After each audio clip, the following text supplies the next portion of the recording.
Hello everyone. If you like this audiobook and want to listen to more, please consider subscribing. And if you like this video, like it as well, that it enjoy. Chapter 1. Note: MC doesn't know he is in Twilight universe until he comes across name Bella Swan and name the Cullens. Until then he thinks this is normal world. Also, another point is Stephenie Meyer has never given a precise, canonical headcount for the exact number of vampires on Earth, but looking at the clues provided in the Twilight saga, the official illustrated guide in math based on the lore, we can pinpoint a realistic estimate. The global vampire population is incredibly small, estimated to be between a few hundred to a few thousand max worldwide. When the Cullens gather almost every known civilized coven and nomad friend they have from around the globe in Breaking Dawn to stand against the Volturi, they manage to assemble only about 30 plus vampires. Even the massive Volturi coven plus their entire guard only totals around 30 to 40 permanent members. This highlights just how rare supernatural beings truly are in the Twilight world. The rhythmic thud of Alexander's running shoes crunched against the damp gravel road, a steady bassline beneath the music playing through his earphones. Around him, the towering canopy of the Quileute Reserve filtered the morning light into long, misty shafts of green and gray. To anyone watching, he was just a wealthy, reserved young man who had bought a secluded house deep in the Forks woods back in 2002. To the locals, he was an enigma wrapped in privacy. But as the miles ticked away, Alexander's mind drifted back through the absurd, impossible centuries of his life. He was a reincarnator. In a past life, a sudden accident had cut his time short, only for him to wake up reborn into a wealthy, upper-class family in what seemed like the normal world of the late 1880s. He had been orphaned young, but his inheritance secured him a place at a prestigious college from 1898 to 1902, where he buried himself in the quiet comfort of history, literature, and ancient languages. He had expected a quiet, academic life. Then, at age 23, the nightmare started. It wasn't just a spark of magic. His Dark Fey nature had erupted with terrifying violence, horns tearing from his brow, massive feathered wings bursting from his back, and his mind suddenly flooded with telepathy, telekinesis, empathy, and a suffocating, raw manipulation of shadows. The overwhelming connection to nature nearly drove him mad. Terrified of being locked away in an asylum or hunted as a monster, he did the only thing he could: he faked his death and fled into the deep wilderness. Everything changed in 1904. Isolated and desperate, his raw, volatile Fey magic must have acted like a beacon, because the multiversal Grimoire manifested right before him. That sparked what he now thought of as his hermit era, spanning 1905 to 1920.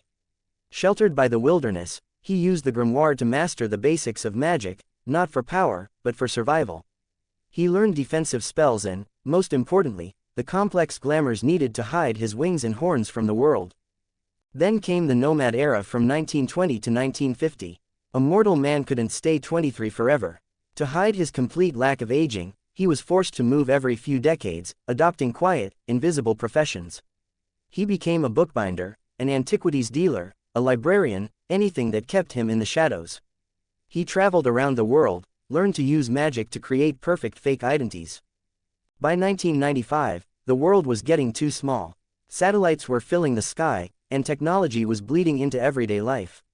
He needed somewhere perpetually overcast, heavily forested, and remote enough to practice his magic without a soul noticing.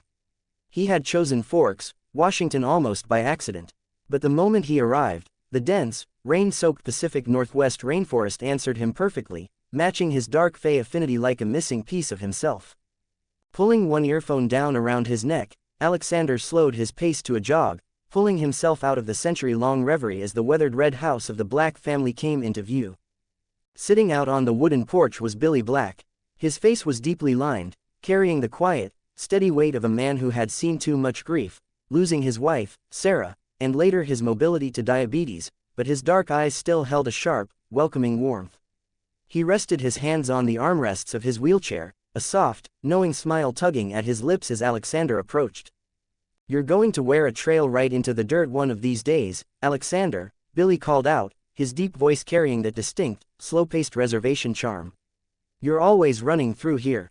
Alexander offered a polite smile, catching his breath. "It's the air out here, Billy. The nature. Hard to find a better place to clear your head." Billy nodded slowly, his eyes crinkling. "Can't argue with that." He gestured loosely with his chin toward the back of the property.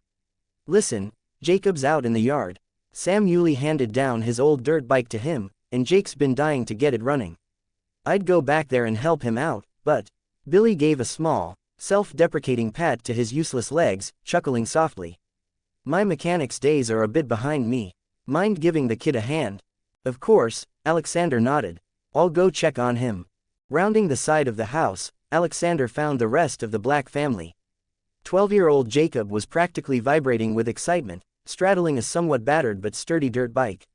Hovering nearby were his 16-year-old twin sisters, Rachel and Rebecca, watching their brother with a mix of amusement and sisterly skepticism. The moment Jacob spotted Alexander, his face lit up into that massive, infectious grin that defined him. Alexander, hey, Jacob called out, eagerly tapping the handlebars. Look what Sam gave me.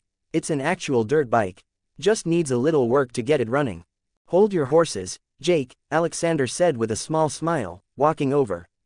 Before you go tearing up the yard, let's make sure it's actually safe to ride. Shift it into neutral for a second.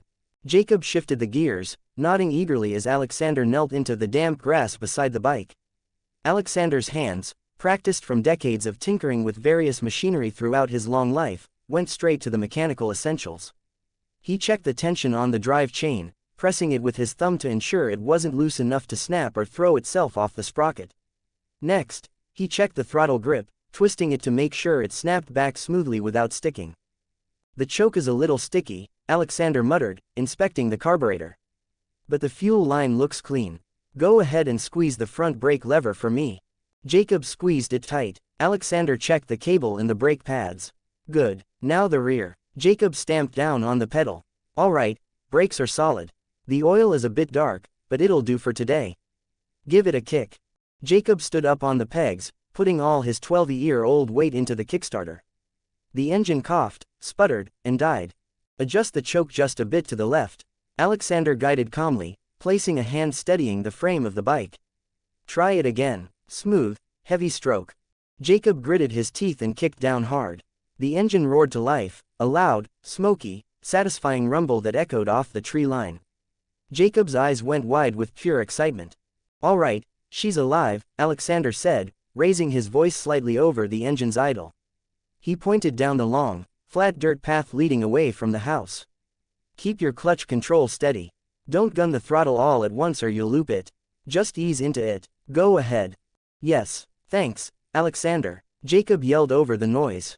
He gripped the handles, squeezed the clutch, clicked it into first gear, and slowly rolled on the throttle. The bike lurched forward, wobbling for a tense second before Jacob found his balance. Within moments, he was sputtering down the dirt path, a massive laugh tearing from him as he kicked up small clods of wet earth. Stepping back to give the boy space, Alexander wiped a bit of grease from his hands with a cloth and walked over to where the twins were leaning against a wooden fence post. Both girls looked a little restless. The heavy, rain-soaked atmosphere of Forks felt suffocating to them lately, a constant reminder of the mother they had lost. Alexander, being an empath, knew their emotional issues. They long been having ideas for going out of Forks. So, Alexander began casually, wiping a bit of grease from his hands with a cloth. You two are getting closer to finishing school.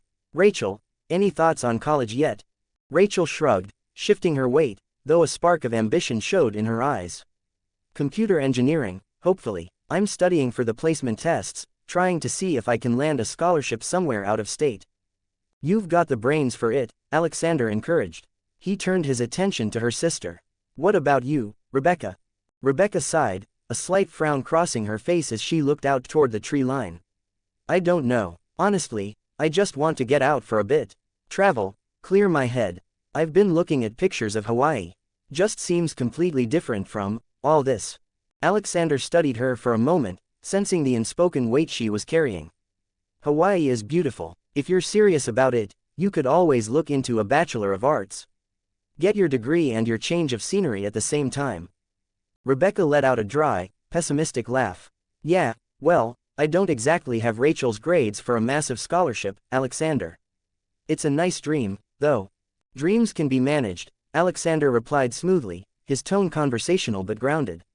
I have a few connections with the administration board at the University of Hawaii at Manoa. It's the leading arts program in the state. If you're willing to put in the basic paperwork, I can take care of the financial aid and the sponsorship side of things for you. Rebecca stopped tracking her brother's bike and turned to look at Alexander, her eyes wide with a sudden, cautious hope. Wait, are you serious? You could actually do that? Alexander smiled, the expression genuine but carrying a quiet, grounded weight.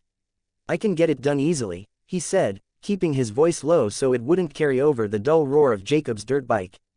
But you both have to promise me something first. Both Rebecca and Rachel shifted, looking at Alexander with a mix of curiosity and sudden caution. Alexander looked back toward the front of the house, where Billy was sitting on the porch, a solitary figure watching his son ride from a distance. I want both of you to promise to come back here every summer, Alexander said, turning back to the sisters. I know this place is hard for you right now. I know why you want to leave. But you need to come back for your father's sake. The old man is already down, carrying more than he lets on. I don't think he can take the silence if you both just disappear out of his life completely. The easy, hopeful atmosphere shifted into something heavy and real. Rachel and Rebecca exchanged a quiet look. They knew he was right. Behind Billy's easy smiles and dry humor, the grief of losing Sarah and the frustration of his fading health were a constant, silent burden. Leaving Forks was about survival for them, but completely abandoning the reservation would break their father. Rachel swallowed hard and nodded first, her defensive posture softening. Yeah, she said softly. We can do that. Rebecca looked back toward the porch, a wave of affection and guilt washing over her features before she looked up at Alexander, her expression resolute. We promise, Alexander, we won't leave him behind. Chapter 2. Up on the wooden porch, Billy Black watched his daughters talking with Alexander while Jacob finally managed to successfully kick the dirt bike into second gear down the path. The front screen door creaked open, and a man stepped out to join him. Harry Clearwater stood at about 5 feet 10, his average build carrying the slight slouch of a man carrying years of community responsibility.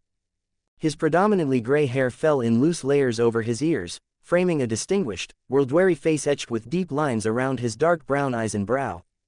Harry adjusted his windbreaker against the damp chill, his sharp eyes locking onto the tall, dark-haired young man standing in the yard. He studied Alexander for a long moment, watching the easy, patient way the man interacted with Billy's kids. So that's the boy you were talking about? Harry asked, his voice low and raspy with a lifetime of quiet observation. Billy nodded once, his eyes never leaving his children. Yes, that is the one. Harry's brow furrowed, a flicker of ancestral suspicion tightening his features. He's not a cold one. Billy shook his head, a faint, reassuring chuckle vibrating in his chest. No, his skin isn't cold as ice, Harry, and he doesn't go around sparkling like diamonds under the sun. But he's different. I can't quite put my finger on it, but when he's around, it's like he's just one with the nature out here. But he is definitely not a bloodsucker.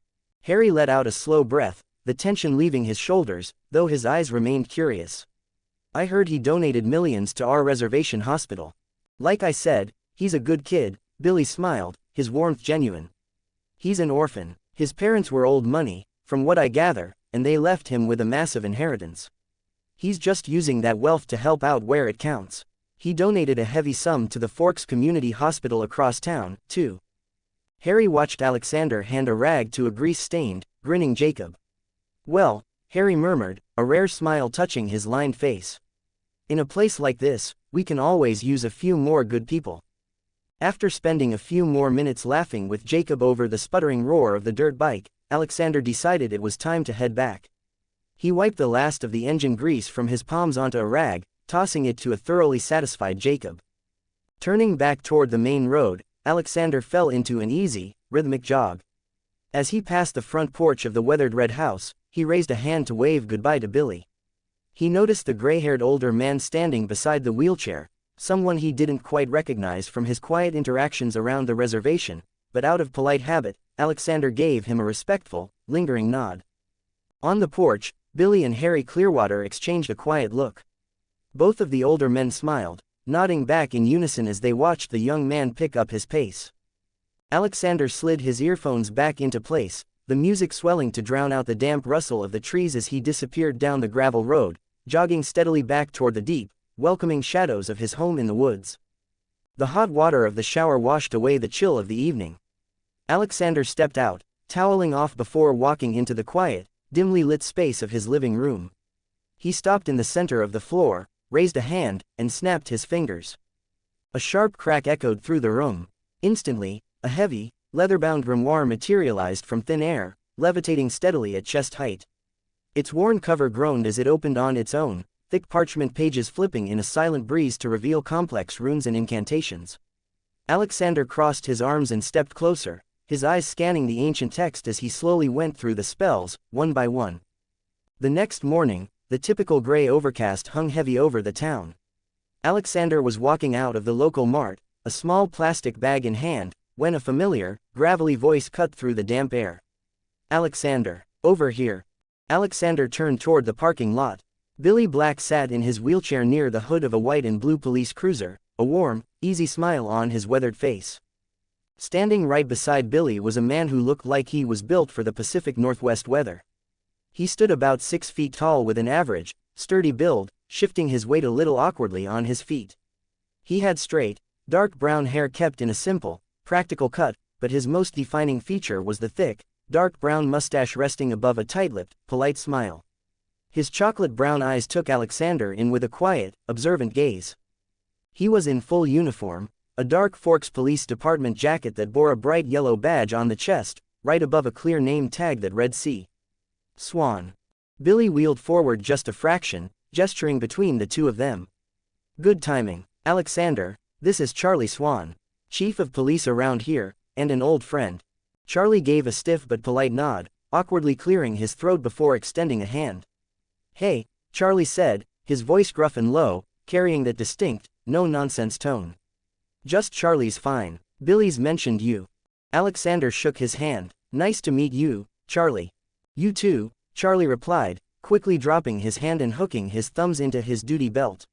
He gave a brief, tight-lipped smile, clearly not one for long, drawn-out small talk. "Getting settled in all right?" "Doing just fine, thanks," Alexander said. Billy chuckled, a deep, hearty sound, clapping a hand on the side of his wheelchair. "Told you he was doing fine, Charlie. You don't need to check IDs on everybody who moves to the county." Charlie rolled his eyes slightly, a faint smirk breaking through the mustache.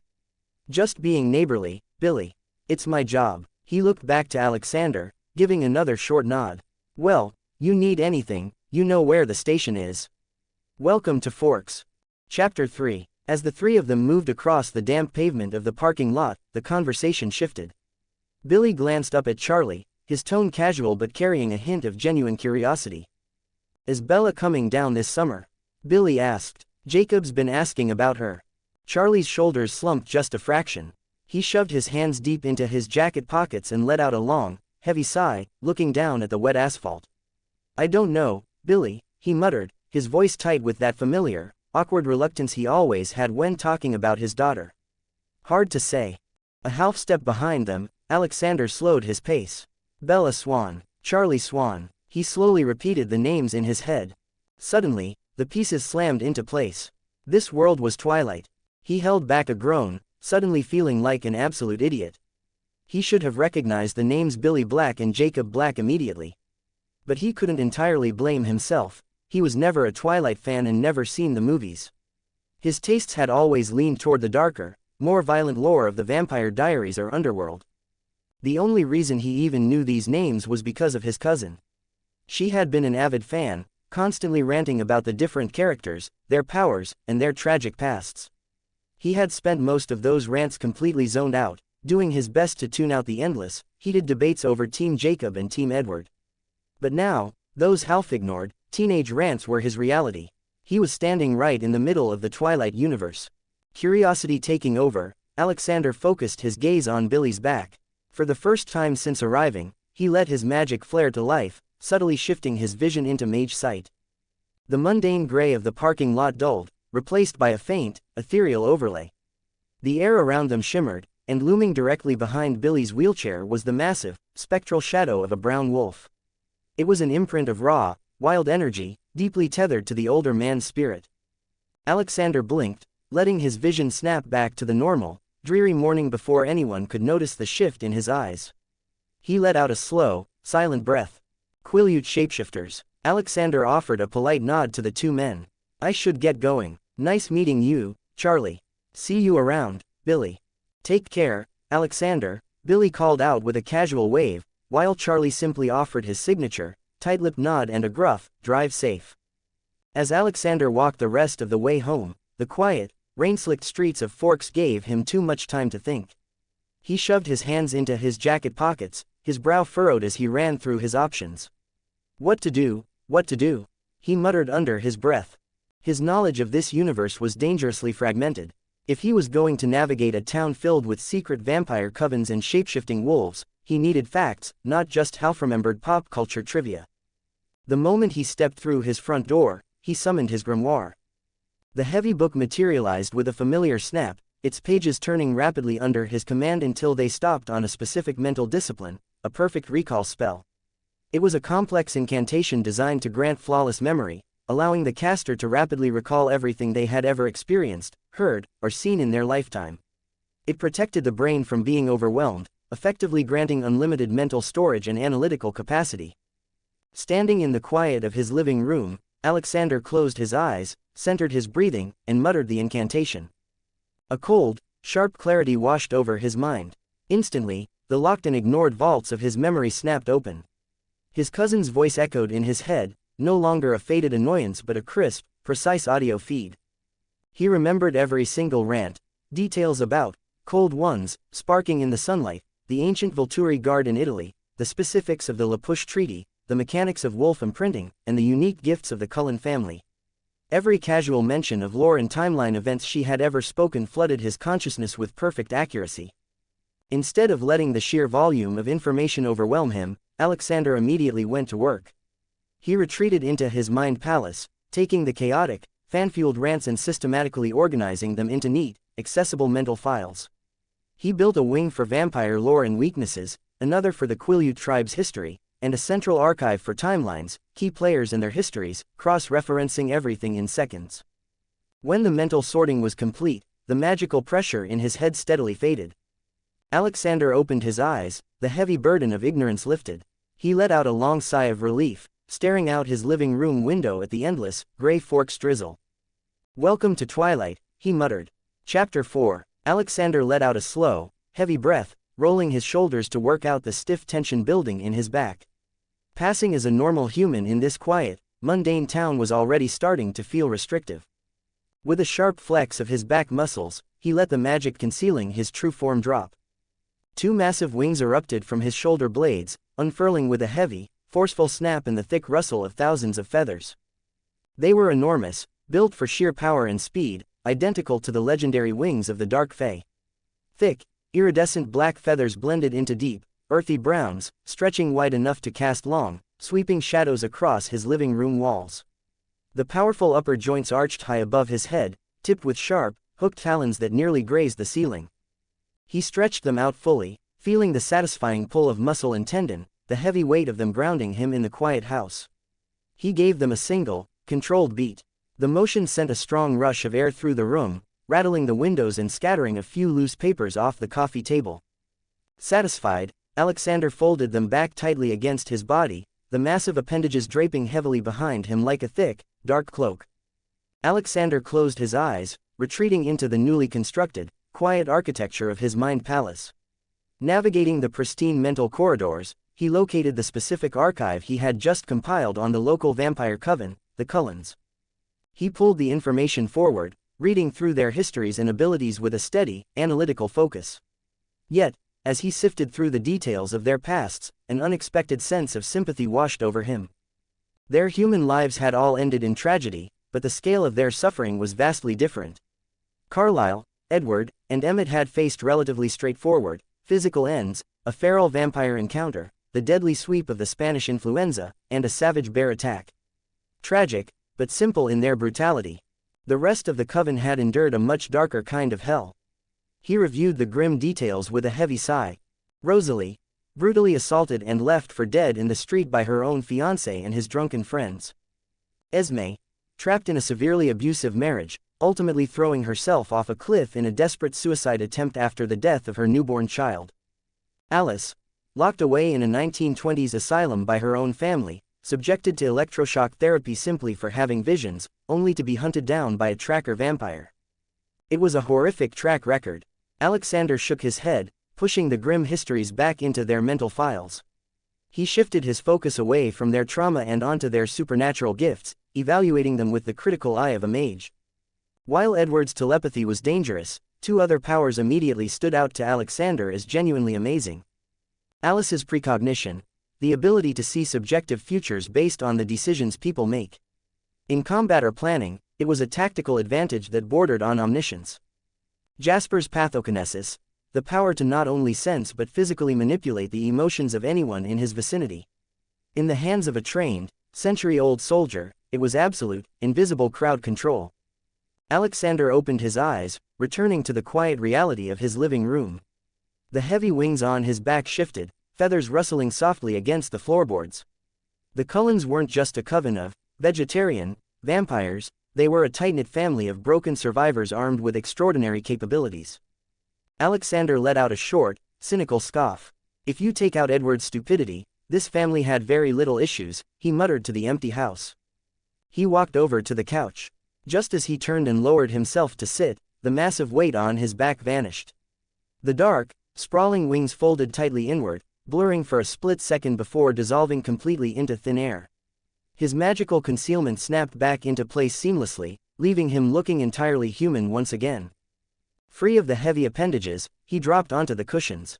Leaning forward, he rested his elbows on his knees, thinking over the dynamics of the local coven. It was the truth. Looking at the grand scheme of things, they were remarkably stable for a group of immortal apex predators trying to play house. Carlyle was the anchor. The patriarch simply had to step up, maintain his role as the leader, and make sure his brooding, telepathic son didn't do anything monumentally reckless. Aside from Edward's constant dramatics and his tendency to draw unnecessary danger, the Cullens operated like a well-oiled machine. They had money, they had a secure territory, and they had a flawless cover story. They kept their heads down and survived. Alexander ran a hand through his hair. As long as he stayed out of the brooding vampire's way, living in Forks might actually be as quiet as he originally hoped. For the next year, Alexander kept his head down and fell into a quiet routine. But behind closed doors, he stopped pretending he lived in a normal, mundane world. He spent his time pushing his mental limits, making sure to keep his empathy and telepathy in razor-sharp condition. Before realizing he was in the Twilight universe, he had kept his abilities suppressed, not seeing the need for them. Now, he made sure to remain vigilant, constantly practicing so his psychic defenses and senses were always ready for a threat. He still kept up appearances in town, driving out to La Push to visit Billy Black from time to time. Naturally, that meant spending time around Jacob. It didn't take an empath to see the teenager was nursing a massive, stubborn crush on a girl he hadn't seen in years, Bella Swan. But Alexander stepped in. With a few grounded conversations and a very slight, subtle push using his empathy, he slowly helped the boy pull out of it, gently steering his focus elsewhere. During one of those visits to the reservation, Alexander discreetly triggered his mage sight while watching Jacob work on a car. The result was exactly what he expected. Looming right behind the teenager was the same massive, spectral shadow of a russet brown wolf that he had seen behind Billy. The Quileute gene was there, just waiting to be triggered. As the months rolled by, Alexander knew the timeline was moving forward. It wouldn't be long before Carlyle and the rest of the Cullen family arrived in Forks. But for now, he didn't dwell on it. He went about his daily life, completely unbothered. After all, a coven of vampires playing high school didn't affect him in the slightest. Chapter 5. The moment Alexander walked through the front door of the Black residence, a heavy wave of anxiety hit him. He didn't even need to focus. His empathy picked up the messy, turbulent emotions radiating from Billy Black in the living room. Knowing better than to pry too deeply and risk triggering a spiritual reaction from Billy's dormant wolf soul, Alexander kept his telepathy strictly to the surface. It was enough to catch the lingering echoes of a recent phone call. The caller had been Carlyle Cullen. Billy knew exactly what the Cullens were. He had no personal history with them, only the dark tales passed down from his grandfather, Ephraim Black. Billy didn't buy into their harmless, civilized facade. He feared that without a strong, active pack of wolves to enforce the old treaty, the vampires would eventually take advantage of the territory. Despite his deep, gnawing dread about their return to Forks, Billy had kept his word to the treaty and granted them permission to stay. Standing in the hallway, Alexander processed the information. He knew the Cullens weren't inherently dangerous to humans. Carlyle's vegetarian lifestyle actually worked, and they were generally easy to get along with. Still, he didn't fault Billy or the Quileute tribe for their paranoia. When you grow up hearing horror stories about blood-drinking monsters, it's hard to just accept that these monsters are somehow different. In Alexander's mind, Ephraim Black had been brilliant. Ephraim understood that the Cold Ones were highly territorial. By allowing the Cullens to claim Forks, Ephraim effectively turned them into a defensive shield, keeping the truly dangerous, nomadic vampires out of the area. The only real problem was the sheer amount of trouble that constantly followed Edward and Bella. Alexander stepped into the living room. Billy looked up, his face tight, though he managed to force a stiff smile. "Hey, Alexander," Billy greeted, his deep voice masking the stress. "What can I do for you?" Alexander shook his head, pulling a folded envelope from his jacket. "Nothing much, just came by to tell you that Rachel and Rebecca's scholarships are fully confirmed." Billy's shoulders dropped slightly, a genuine spark of relief breaking through his worry. He knew his daughters desperately wanted to move away to escape the lingering grief of losing their mother, and he had never wanted to hold them back. He was deeply grateful to Alexander for pulling the strings to make it happen, especially since Alexander's only condition for the funding was that the girls had to come back and visit Forks every summer. Over the past 3 years, Billy had truly come to see the young man as part of the family. That's good news," Billy said softly, taking the envelope. "Thank you." Alexander didn't move to leave. He crossed his arms, looking down at the older man. "What happened, Uncle Billy? You seem incredibly tense." Billy hesitated. He looked at Alexander, studying him. Billy had always sensed something different about him, something ancient and grounded. In his own mind, Billy sometimes thought of Alexander as a spirit of the forest itself. He was worried about the tribe, about his best friend Charlie, but he was also worried about Alexander. Billy gripped the wheels of his chair.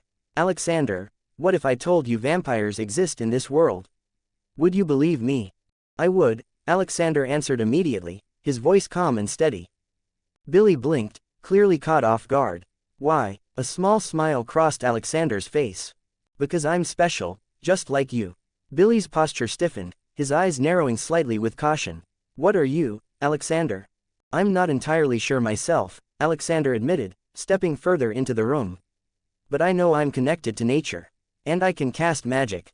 To prove his point, Alexander held his hand out toward a small, withered potted plant sitting on the window sill. A soft, golden dust began to glow from his palm, drifting through the air and settling onto the dry soil. Right before Billy's eyes, the brown, brittle leaves turned a vibrant, healthy green. The stems straightened, full of life once more. Billy stared at the plant in quiet awe. He swallowed hard, looking back up at Alexander. He knew the boy meant no harm, but the reality of it was heavy. "So, you knew about the Quileute tribe's secrets?" "Not at first," Alexander replied, shaking his head. "I didn't know why I felt drawn to your tribe. But do you remember the day you introduced me to Charlie outside the mart? I used a spell that lets me see auras. When I looked at you, Uncle Billy, I saw the massive shadow of a brown wolf standing right behind you." Billy went completely still. "Once I saw that, and remembered the history of your tribe, it was easy to connect the dots," Alexander continued. "You're shapeshifters. When I checked later, Uncle Harry and Uncle Quill had the exact same shadows." Billy sat back in his wheelchair, staring at Alexander in absolute shock. When he was a young man, he had dreamed of the magic returning. He had desperately wanted to be a powerful wolf, a protector and savior for his people. When he turned 20 and the change never came, it had been a bitter pill to swallow. Over time, he made peace with it. He built a family and learned to treasure the quiet, mundane safety of La Push. But hearing Alexander say the wolf was there, that the spirit of the protector had been standing behind him all these years, sent a profound wave of relief and pride through his chest. He hadn't been skipped over. The magic had simply been waiting. Billy blinked hard, pulling himself back to the present. The brief flash of awe in his eyes faded, quickly replaced by the hardened, serious gaze of a tribal leader facing a real threat. He gripped the wheels of his chair, his posture stiffening. "Alexander," Billy said, his voice dropping low and dead serious. "I need you to come to a council meeting tonight, down at the reservation." Alexander watched him for a second, noting the tension returning to the older man's shoulders. "All right, what's the occasion?" Billy looked past Alexander, his eyes fixed on the dense line of trees out the window. I have to talk to the elders. And I want you there, too. We need to discuss the vampires coming back to Forks. Alexander crossed his arms, his expression neutral. The cold ones, right? Billy shifted his gaze back to Alexander. A heavy, tense silence hung in the living room for a moment before Billy gave a single, grim nod. Yeah, Billy muttered, his tone carrying the weight of decades of tribal history. The cold ones. Chapter 6. The fire popped and crackled, sending orange sparks up into the dark La Push sky. Behind Billy's house, the heat of the large bonfire pushed back the damp coastal chill. Billy sat in his wheelchair at the natural head of the circle. To his left sat Quill Atira III, and to his right was Harry Clearwater. Sitting next to Harry was Sue Clearwater, stepping in to represent the Yulee line ever since Joshua Yulee had abandoned the tribe. The three other council members threw curious, slightly guarded glances at Alexander. They respected Billy, but bringing an outsider to a closed council fire was highly unusual. They stayed quiet, waiting for an explanation. Billy stared into the flames, his expression shifting from a concerned leader to a tribal historian. The deep shadows of the fire danced across his weathered face. The Quileutes have been a small tribe from the beginning, Billy began, his deep, gravelly voice carrying over the crackle of the fire. But we have always had magic in our blood. We were great spirit warriors, shapeshifters that transformed to the powerful wolf. This enabled us to scare off our enemies and protect our tribe. Harry and Quill leaned in slightly, familiar with the story but always respectful of the telling. One day, our warriors came across a creature, Billy continued, his tone darkening. It looked like a man, but it was hard like stone and cold as ice. Our warriors' sharp teeth finally tore it apart, but only fire would completely destroy it. Billy paused, looking around the circle to let the weight of the history sink in. They lived in fear that the cold man was not alone. And they were right. Sue Clearwater looked down at her hands, her jaw tightening as the story shifted to the old tragedy. She took her vengeance out on the village, Billy said, his voice heavy with grief for ancestors long gone. Our elder chief, Taha Aki, was the only spirit warrior left to save the tribe after his son was killed. Taha Aki's third wife could see that he would lose.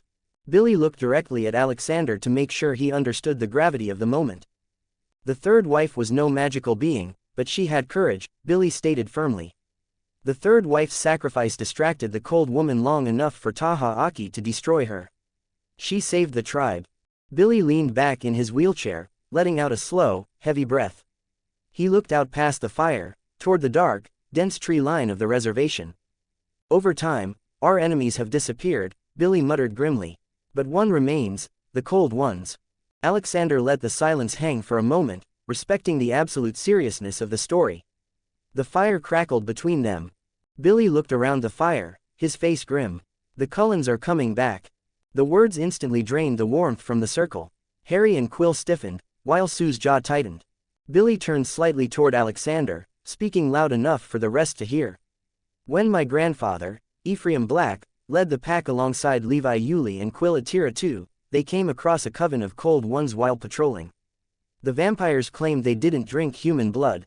Their leader, Carlisle Cullen, offered a treaty. Alexander already knew the details from his memory recall, but he nodded and listened quietly out of respect. My grandfather Ephraim insisted on two main rules, Billy continued, his voice steady and authoritative. First, the vampires could never injure a human, either by hunting them or biting them to turn them. To us, turning someone is the same as murder.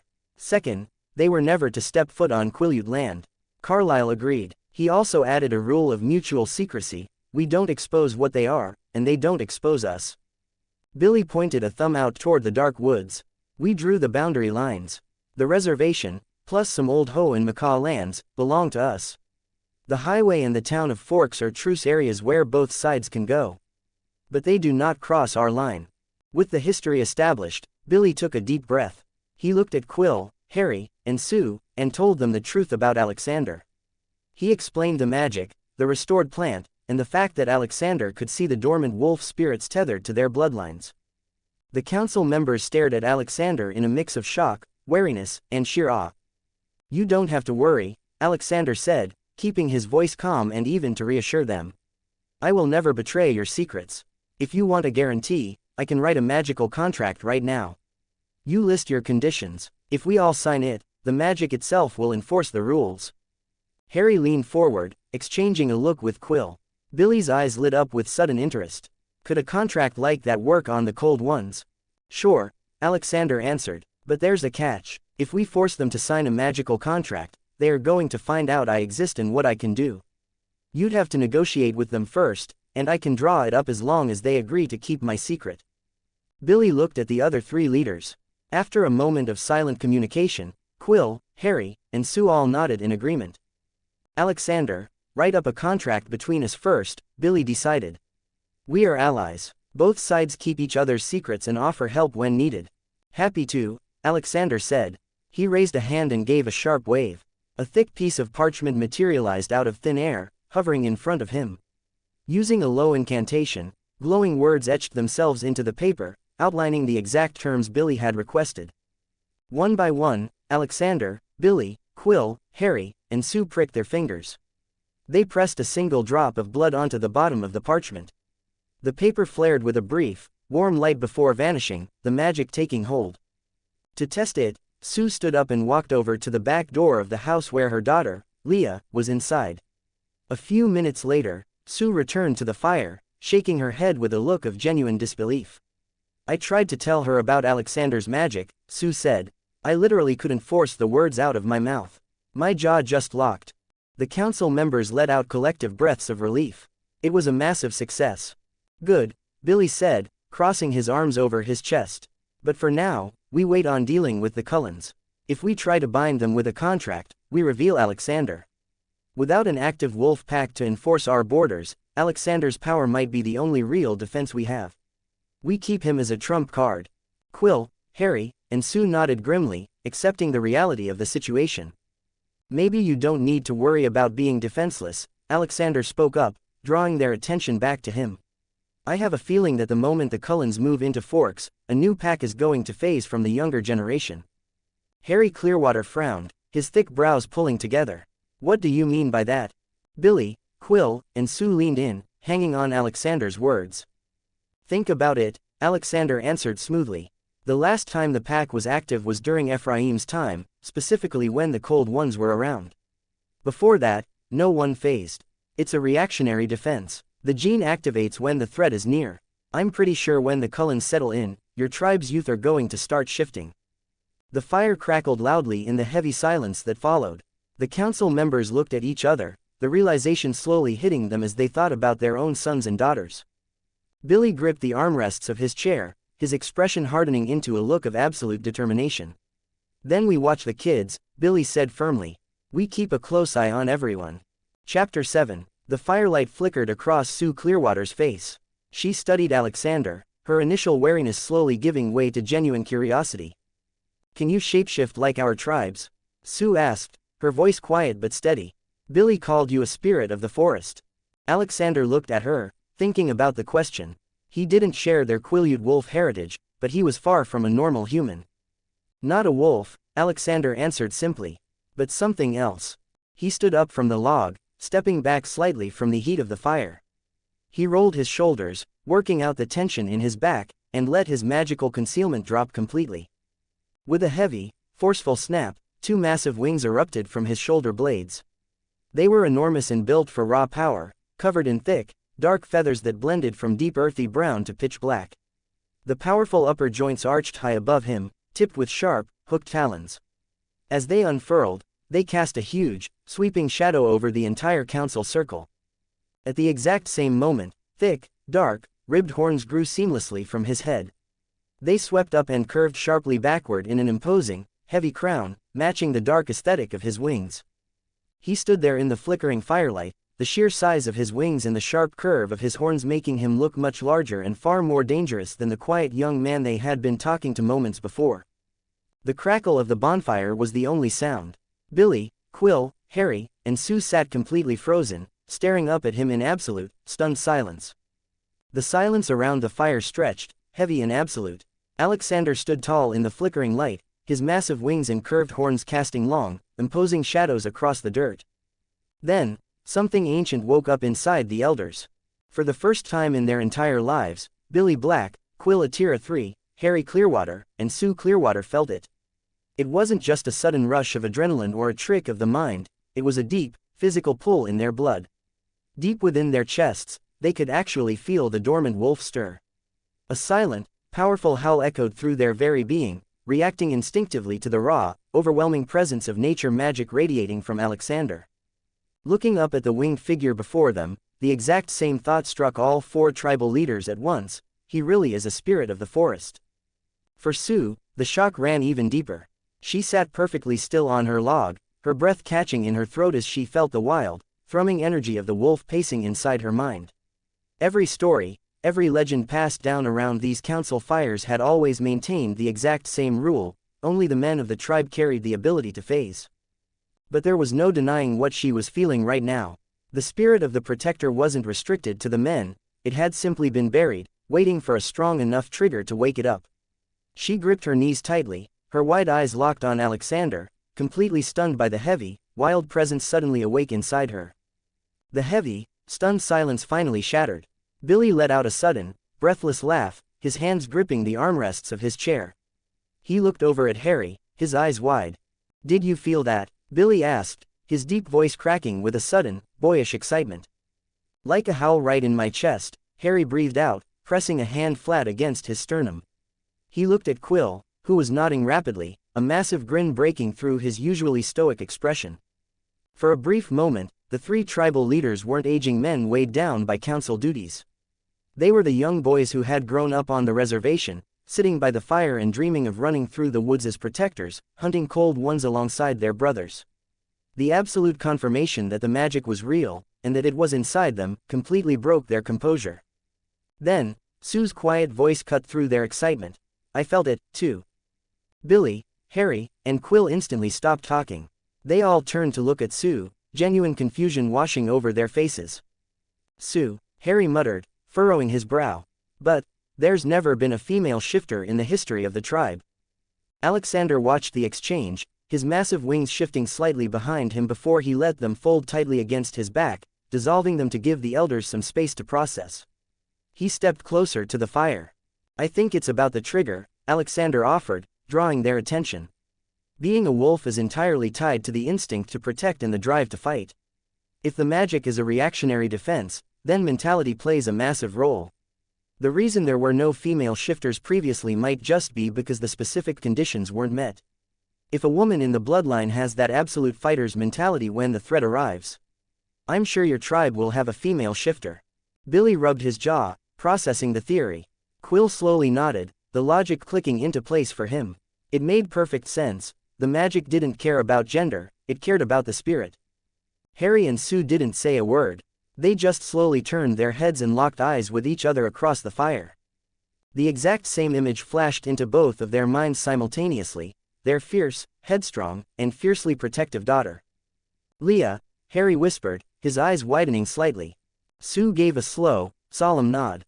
If an aggressive, fighter's mentality was the trigger to wake up the wolf, they both knew their little fighter had an incredibly high probability of shifting when the time came. As Alexander let his magic recede, the massive wings folded tightly inward and the heavy horns dissolved into the air, leaving him looking entirely human once again. "While the wolf inside you has become more active, you probably won't be able to phase," Alexander explained, taking his seat back on the log. "You're past the physical age for the initial shift, but you will likely notice your senses sharpening, and your overall physical health should improve." The council members nodded slowly. They all knew their time to run with the pack had passed decades ago, so the limitation wasn't an issue. But Billy let out a heavy sigh, staring into the fire. "If only we had met you when we were young. We could have awakened our inner wolves and phased. We would have the experience needed to pass down to the new shifters." He shook his head, his voice tinged with regret. "Without that experience, these new kids are going to be running in the dark." Alexander watched the older man for a moment. "I can help with that, too." Billy, Quill, Harry, and Sue all snapped their attention back to him. "There's a spell," Alexander explained, keeping his voice matter of fact. "It allows you to summon the spirits of your ancestors. You can speak with them, ask them questions, and even ask them to pass on their inheritances, their memories, experiences, and knowledge of shifting." The atmosphere around the fire shifted instantly. Billy leaned forward, his grip tight on his wheelchair. "Can you do it, right now?" Alexander gave a single nod. He closed his eyes, navigating the organized files of his mind palace until he located the exact incantation for spirit summoning. Standing up, he raised a hand toward the empty space beside the bonfire and began to chant in a low, resonant language. Almost immediately, the wind began to pick up. The flames of the bonfire flickered wildly, the heat pushed back by a sudden, unnatural chill that swept through the clearing. Slowly, the air began to shimmer, pulling the smoke from the fire and weaving it into three distinct, glowing silhouettes. As the ghostly figures solidified, Billy, Quill, and Sue stared in absolute shock. They recognized the three men instantly from the old tribal photographs. Standing in the center was Ephraim Black. His spirit form manifested with a striking, high-contrast clarity, looking exactly like the stories described. He had a smooth, even-toned complexion that highlighted his sharp bone structure, high, prominent cheekbones and a strong, square, well-chiseled jawline. His face was entirely clean-shaven. His nose was straight and long with a strong bridge, sitting above full, firmly set lips that held a neutral, deeply serious expression. Ephraim's eyes were dark, narrow, and almond-shaped, sweeping over the council with an intense, steady gaze. His hair was exceptionally long, reaching down past his shoulders and chest. It was sleek, straight, and smooth, parted slightly off-center and flowing freely down both sides of his face. Standing silently to Ephraim's left was Quill Atira II, and taking his place on the right was Levi Yuli. The legendary pack had returned. Billy's eyes watered. He gripped the armrests of his wheelchair, his chest heaving slightly as he looked at the glowing figure in the center. "Grandfather," he muttered, his deep voice cracking. To his left and right, Quill Atira III and Sue Clearwater were just as affected. Seeing the last pack and their grandfathers standing right in front of them was an overwhelming sight. Ephraim Black stepped forward, his dark eyes focusing on the man in the wheelchair. "Is that you, little Billy?" Billy swallowed hard and gave a quick nod. "It's me." Ephraim looked around the clearing, noticing the glowing runes on the ground and the strange energy in the air. He frowned in confusion. "We are supposed to be dead. How did you summon us?" Billy quickly laid it out for him. He explained the return of the Cullens, the lack of an active pack, and finally introduced Alexander, detailing the magic the young man possessed. Ephraim turned his intense gaze toward Alexander, studying him for a long moment. Finally, the tension in his sharp features softened into a genuine smile. "Thank you for helping my tribe." Alexander shook his head, keeping his posture relaxed. "It's nothing. Uncle Billy has been nothing but kind to me since I got here." Next to Ephraim, the spirit of Quill Atira II let out a rough, booming chuckle. He looked at his grandson, Quill Atira III, who was staring back at him in awe. "You look better than I did when I was your age, kid," the spirit joked, a wide smile on his face as the two of them started to talk. On the other side, Levi Yuli was looking around the council fire, his brow furrowed. "Where is that idiot grandson of mine, Joshua?" Levi asked, his voice sharp. He knew that out of his grandchildren, Joshua was the one who was supposed to take the council seat. Not seeing him there was a red flag. Sue tensed. She knew this was going to be a rough conversation, but she looked Levi in the eye and explained exactly what happened.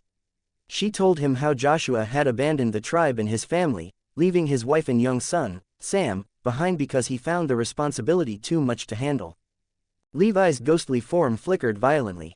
The air around him dropped in temperature, and for a split second, his spiritual body expanded, looking entirely ready to phase into a massive wolf right out of sheer rage. He closed his eyes, forcing his form back into that of a man. "Bastard," Levi muttered, his voice dripping with disgust. He looked back at Sue. "What about Joshua's boy?" Sue let out a quiet sigh. When Joshua left, Sam took the burden of the house onto his own shoulders. "He is a good kid. He's working hard, trying to get to college right now." Levi's expression softened slightly, a mix of pride and regret showing on his face. "I will leave my experiences and memories to you, Sue. If the boy shifts, guide him for me." Sue nodded firmly, accepting the responsibility. Meanwhile, Billy was finishing a similar conversation with Ephraim. "I have a feeling Jacob will phase soon, too," Ephraim said, placing a glowing, spectral hand over Billy's chest. "I will leave my experiences to you, little Billy. You have the knowledge now. Guide him when the time comes." Billy nodded, feeling a sudden, heavy rush of ancient memories and instincts settling into his mind. Before they left, Ephraim looked around at the current council leaders, his expression turning deeply serious. "One more thing. Don't be too hard on the Cullens. Billy and Harry looked surprised, but Ephraim held up a hand. They aren't as bad as you all think. If they really wanted to, they could have easily wiped out our pack when we first met. We only had 3 shapeshifters at the time, and they had a full coven. They chose the treaty. They don't mean us harm. Levi stepped up next to Ephraim, crossing his arms.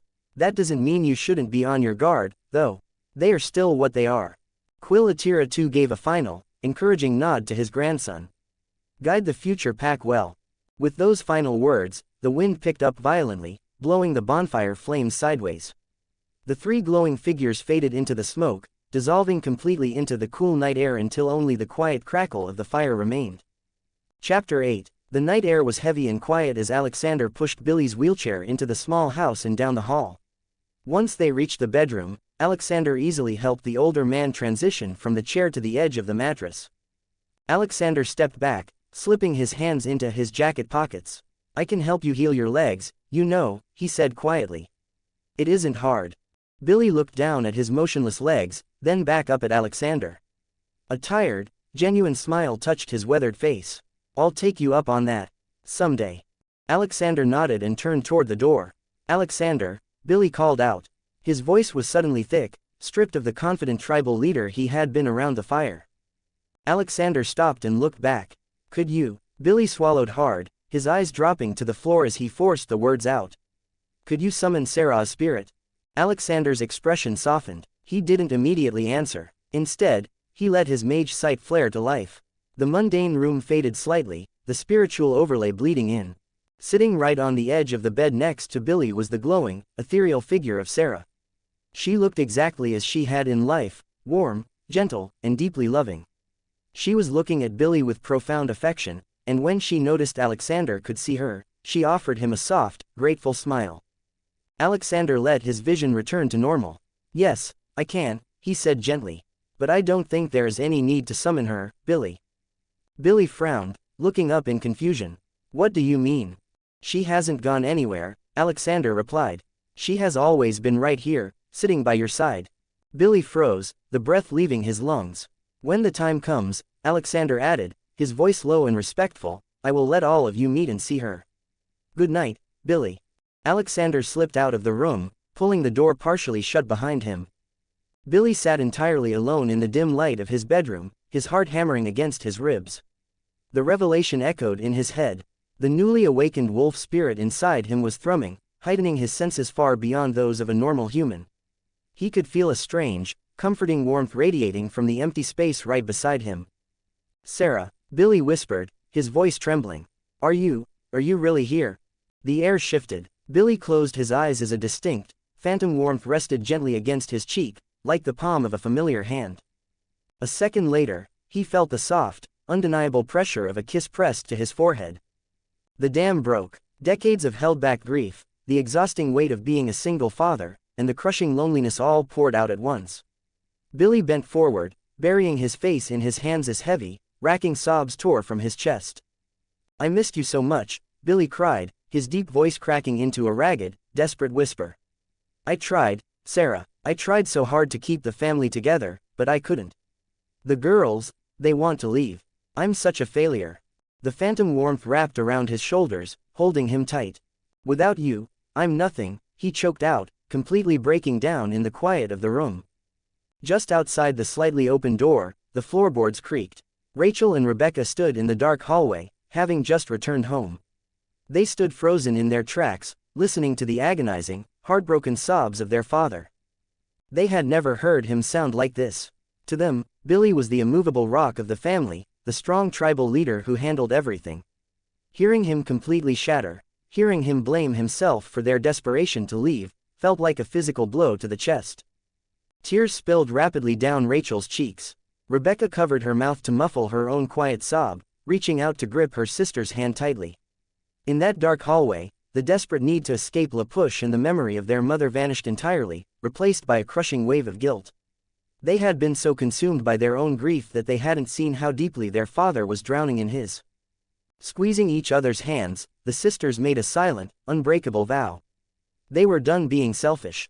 They weren't going to run away anymore, and they were never going to let their father break down like this alone again. Alexander stepped into the quiet of his house, shutting the door behind him. He pulled his phone from his pocket, the bright screen illuminating the dark hallway.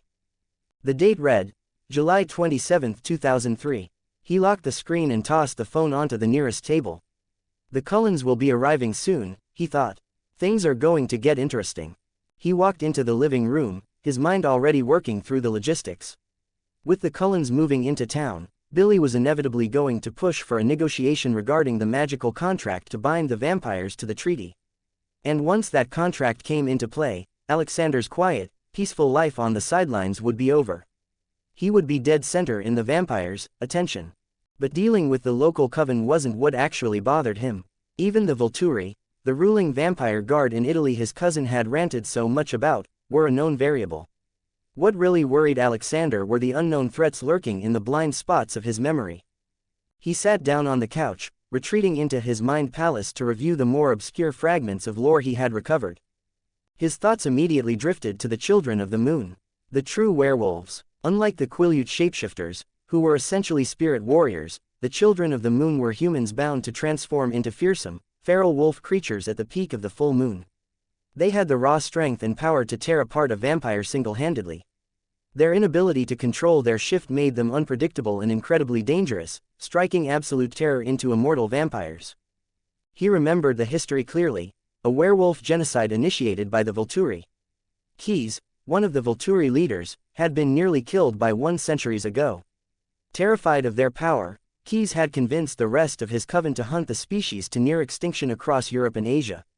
The official record claimed they were mostly wiped out. Alexander wasn't buying it. He thought about Lucian from Underworld. If a Lycan leader could hide in the dark, utilizing the sewers and the shadows to slowly build a massive army right under the vampires' noses for centuries, the Children of the Moon could definitely do the same. He was certain they were out there, hiding and quietly growing their numbers. Then there was the question of origins. Who was the very first Cold One? Who was the first child of the moon? Was it a group, or just one ancient being who started it all? Alexander drew an easy parallel to the Vampire Diaries. In that universe, the originals were essentially immortal royalty, yet most modern vampires either knew nothing about them or considered them pure myth. He strongly believed that, much like the original family, the true progenitors of this universe were still alive, ancient, and completely off the grid. Finally, one last name floated up from the depths of his cousin's rants, sitting completely isolated in his mental archive, Joham. Alexander frowned, rubbing his temples. He had almost no information on the man. The only detail that had stuck in his memory was his cousin's absolute disgust when talking about him, labeling the vampire with a single, lingering word, insidious. Alexander let out a slow, heavy breath. He was powerful, and his magic gave him a massive edge, but he was operating with missing pieces on a very dangerous board. As the timeline ticked closer to the Cullens' arrival, he knew he had to be ready for whatever was hiding in the dark. Chapter 9. A week later, the heavy gray overcast of the Olympic Peninsula parted just enough to let a sleek, dark Chevrolet Suburban glide smoothly down the wet, winding roads into town. Behind the wheel sat Carlisle Cullen. His extremely pale, porcelain-like complexion contrasted sharply with his neatly styled, light blonde hair. He possessed a strong, angular jawline and refined, symmetrical features that gave him an air of absolute authority. Yet, his expression remained characteristically calm and composed. Looking out at the endless stretch of green pines through the rain-streaked windshield, Carlisle offered a small, optimistic smile. "We have returned to Forks, after almost 70 years. In the passenger seat, Esme nodded, a gentle, warm smile spreading across her softly squared face. Her long, voluminous dark brown hair, catching deep reddish burgundy undertones in the dim light, framed her pale skin perfectly. With thinly arched dark eyebrows and a muted berry lipstick, she looked the picture of maternal grace. Her striking, glossy golden amber eyes, the signature of their vegetarian lifestyle, shone with quiet contentment. The atmosphere in the back rows of the sprawling SUV, however, was far less serene. Alice, petite and endlessly perky, practically bounced in her seat. Standing only 4 feet 10, her pixie-like appearance was accentuated by short, spiky, inky black hair and extremely thin, delicate eyebrows. She clung tightly to Jasper's arm, beaming at the passing trees. Jasper Hale sat rigidly beside her, utterly silent. At 6 feet 3, his muscular, leonine build was tense, his posture stiff and uncomfortable. His honey-blonde hair fell slightly over his forehead, casting shadows over his pale, marble-like skin. While his eyes were topaz, the dark rings beneath them and his tightly clenched jaw revealed the constant, exhausting strain of keeping his thirst in check. "The house is going to be perfect," Alice chimed in, her voice bright and melodic. "I've already seen exactly how the furniture is going to look in the living room. It's going to be so much brighter than the last place." Edward let out a long, suffering sigh from the seat behind them. He leaned his head against the cold glass, his intense, dark golden brown eyes narrowed in irritation under thick, sharply defined eyebrows. His chiseled jawline was set in a brooding scowl, and his reddish-brown hair, styled in a messy, voluminous cut with subtle copper highlights, fell into his eyes. "Alice, please," Edward muttered, his voice low and strained. "If I have to endure one more mental tour of the new upholstery, I'm going to walk the rest of the way." "You're just grumpy because it's raining, Edward," Alice chirped back without missing a beat, entirely unbothered by his telepathic eavesdropping. Beside Edward, Rosalie sat in complete, icy silence. She was astoundingly gorgeous, a statuesque 5 feet 9 inches with a beauty that defied human logic. Her pale skin was flawless, and her long, wavy honey-blonde hair tumbled perfectly down the middle of her back. She stared blankly out the window, her golden eyes reflecting the dreary landscape. Mateless and entirely uninterested in the relocation, she didn't even bother to turn her head. "At least Alice is looking forward to something," Rosalie said, her voice dripping with a cold, smooth bitterness. "There is absolutely nothing in this town but mud, rain, and wet dogs." From the very back seat, a deep, booming chuckle echoed through the car. Emmett Cullen stretched his massive, 6 feet 5 inches frame as best as he could. With a burly, muscular build comparable to a professional weightlifter, he took up most of the space. He had dark, curly hair and dimpled cheeks that gave him a surprisingly youthful, innocent appearance despite his intimidating size. "Come on, Rose, lighten up," Emmett grinned, pulling Giselle comfortably into his side. "A little rain never hurt anyone. Just means we get more time to play ball without the neighbors snooping." Giselle leaned into Emmett's chest, a soft laugh escaping her lips. She was a striking contrast to the rest of the women, radiating an old-school Hollywood glamour. Her voluminous, shoulder-length brunette curls caught subtle golden highlights in the car's interior lights. Her bold, vibrant red lipstick stood out sharply against her pale skin, and her golden eyes were framed by defined dark eyeliner with a soft smoky effect. "And it keeps the humans indoors, darling," Giselle purred smoothly, tracing a pale finger lightly over Emmett's collar. "More privacy for us." Jasper shifted slightly, his voice a quiet, southern drawl that barely disturbed the air. "The local population is incredibly small. We'll need to be exceedingly careful with our hunting borders. Any mistakes here will be noticed." "We'll manage, Jasper," Carlyle said gently from the front, his eyes meeting Jasper's in the rearview mirror. "We always do." Edward scoffed quietly, sinking deeper into his coat. "Let's just get to the house." The dark Suburban rolled slowly down the main street of Forks, the tires hissing against the wet asphalt. Inside, the quiet tension of the car was entirely undisturbed, until Rosalie casually glanced out the rain-streaked window. Walking down the gray sidewalk was a young man. He wore an all-black, water-repellent hoodie with minimal branding, the drawstring pulled up to shield his head from the coastal drizzle. He walked with a calm, grounded stride, his hands buried deep in the fleece-lined pockets. It was Alexander. As Rosalie's golden eyes locked onto him, the heavy, bitter resentment that usually formed an impenetrable shell around her seemed to thin, just for a second. An unfamiliar, quiet flicker of intrigue caught her off guard. She found her gaze lingering on the sharp lines of his face and the relaxed, confident way he moved through the rain. For the first time in almost 90 years, Rosalie Hale felt a genuine, albeit subtle, spark of attraction. It wasn't earth-shattering, but it was enough to make her lean a fraction of an inch closer to the glass, studying the boy in the black hoodie with a newfound, quiet curiosity. Before she could even fully process the strange shift in her mood, a sharp, sudden gasp echoed from the middle seat. Alice stiffened, her spine snapping straight as her golden eyes glazed over, losing focus on the physical world. Jasper instantly went on high alert, his hand gripping her shoulder defensively.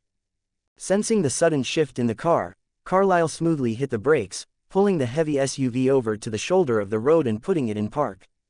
In her mind's eye, Alice was dragged into a rapid, blinding montage of the future. She saw Rosalie, not the guarded, aloof woman sitting in the car, but a softer, radiant version of her. She was smiling, looking genuinely happy as she rested comfortably against the side of the boy in the black hoodie, their quiet attraction having blossomed into something real and deep. The vision shifted. She saw the boy seamlessly integrated into their lives.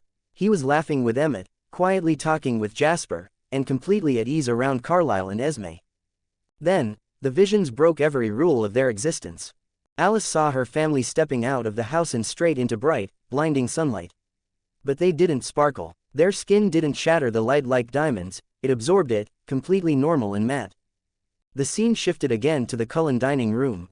The family was gathered around the table, plates full of hot, steaming human food in front of them. And they were eating it. Finally, she saw the boy standing in their kitchen. He casually waved his hand toward the sink. Without anyone touching them, soapy water lifted into the air, scrubbing the plates and rinsing them clean all on their own. Esme stood beside him, her face lit up with a warm smile as she thanked him for his help. Alice blinked violently, tearing out of the vision. She slumped back against her seat, her breath coming in short, erratic gasps as she stared blankly at the back of Carlisle's headrest. Edward, who had been instinctively tracking her thoughts the moment the vision started, looked like he had been struck by lightning. His intense, brooding scowl was entirely gone, replaced by a look of absolute, bewildered shock. He stared at Alice, trying to rationalize the impossible images he had just intercepted. "How?" Edward muttered, his voice dropping to a harsh, disbelieving whisper. "How is that even possible?" Carlisle turned around in the driver's seat, his angular face etched with calm but serious concern.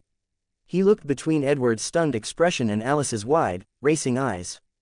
"What is it?" Carlisle asked, his voice steady and authoritative. "What did you see, Alice?"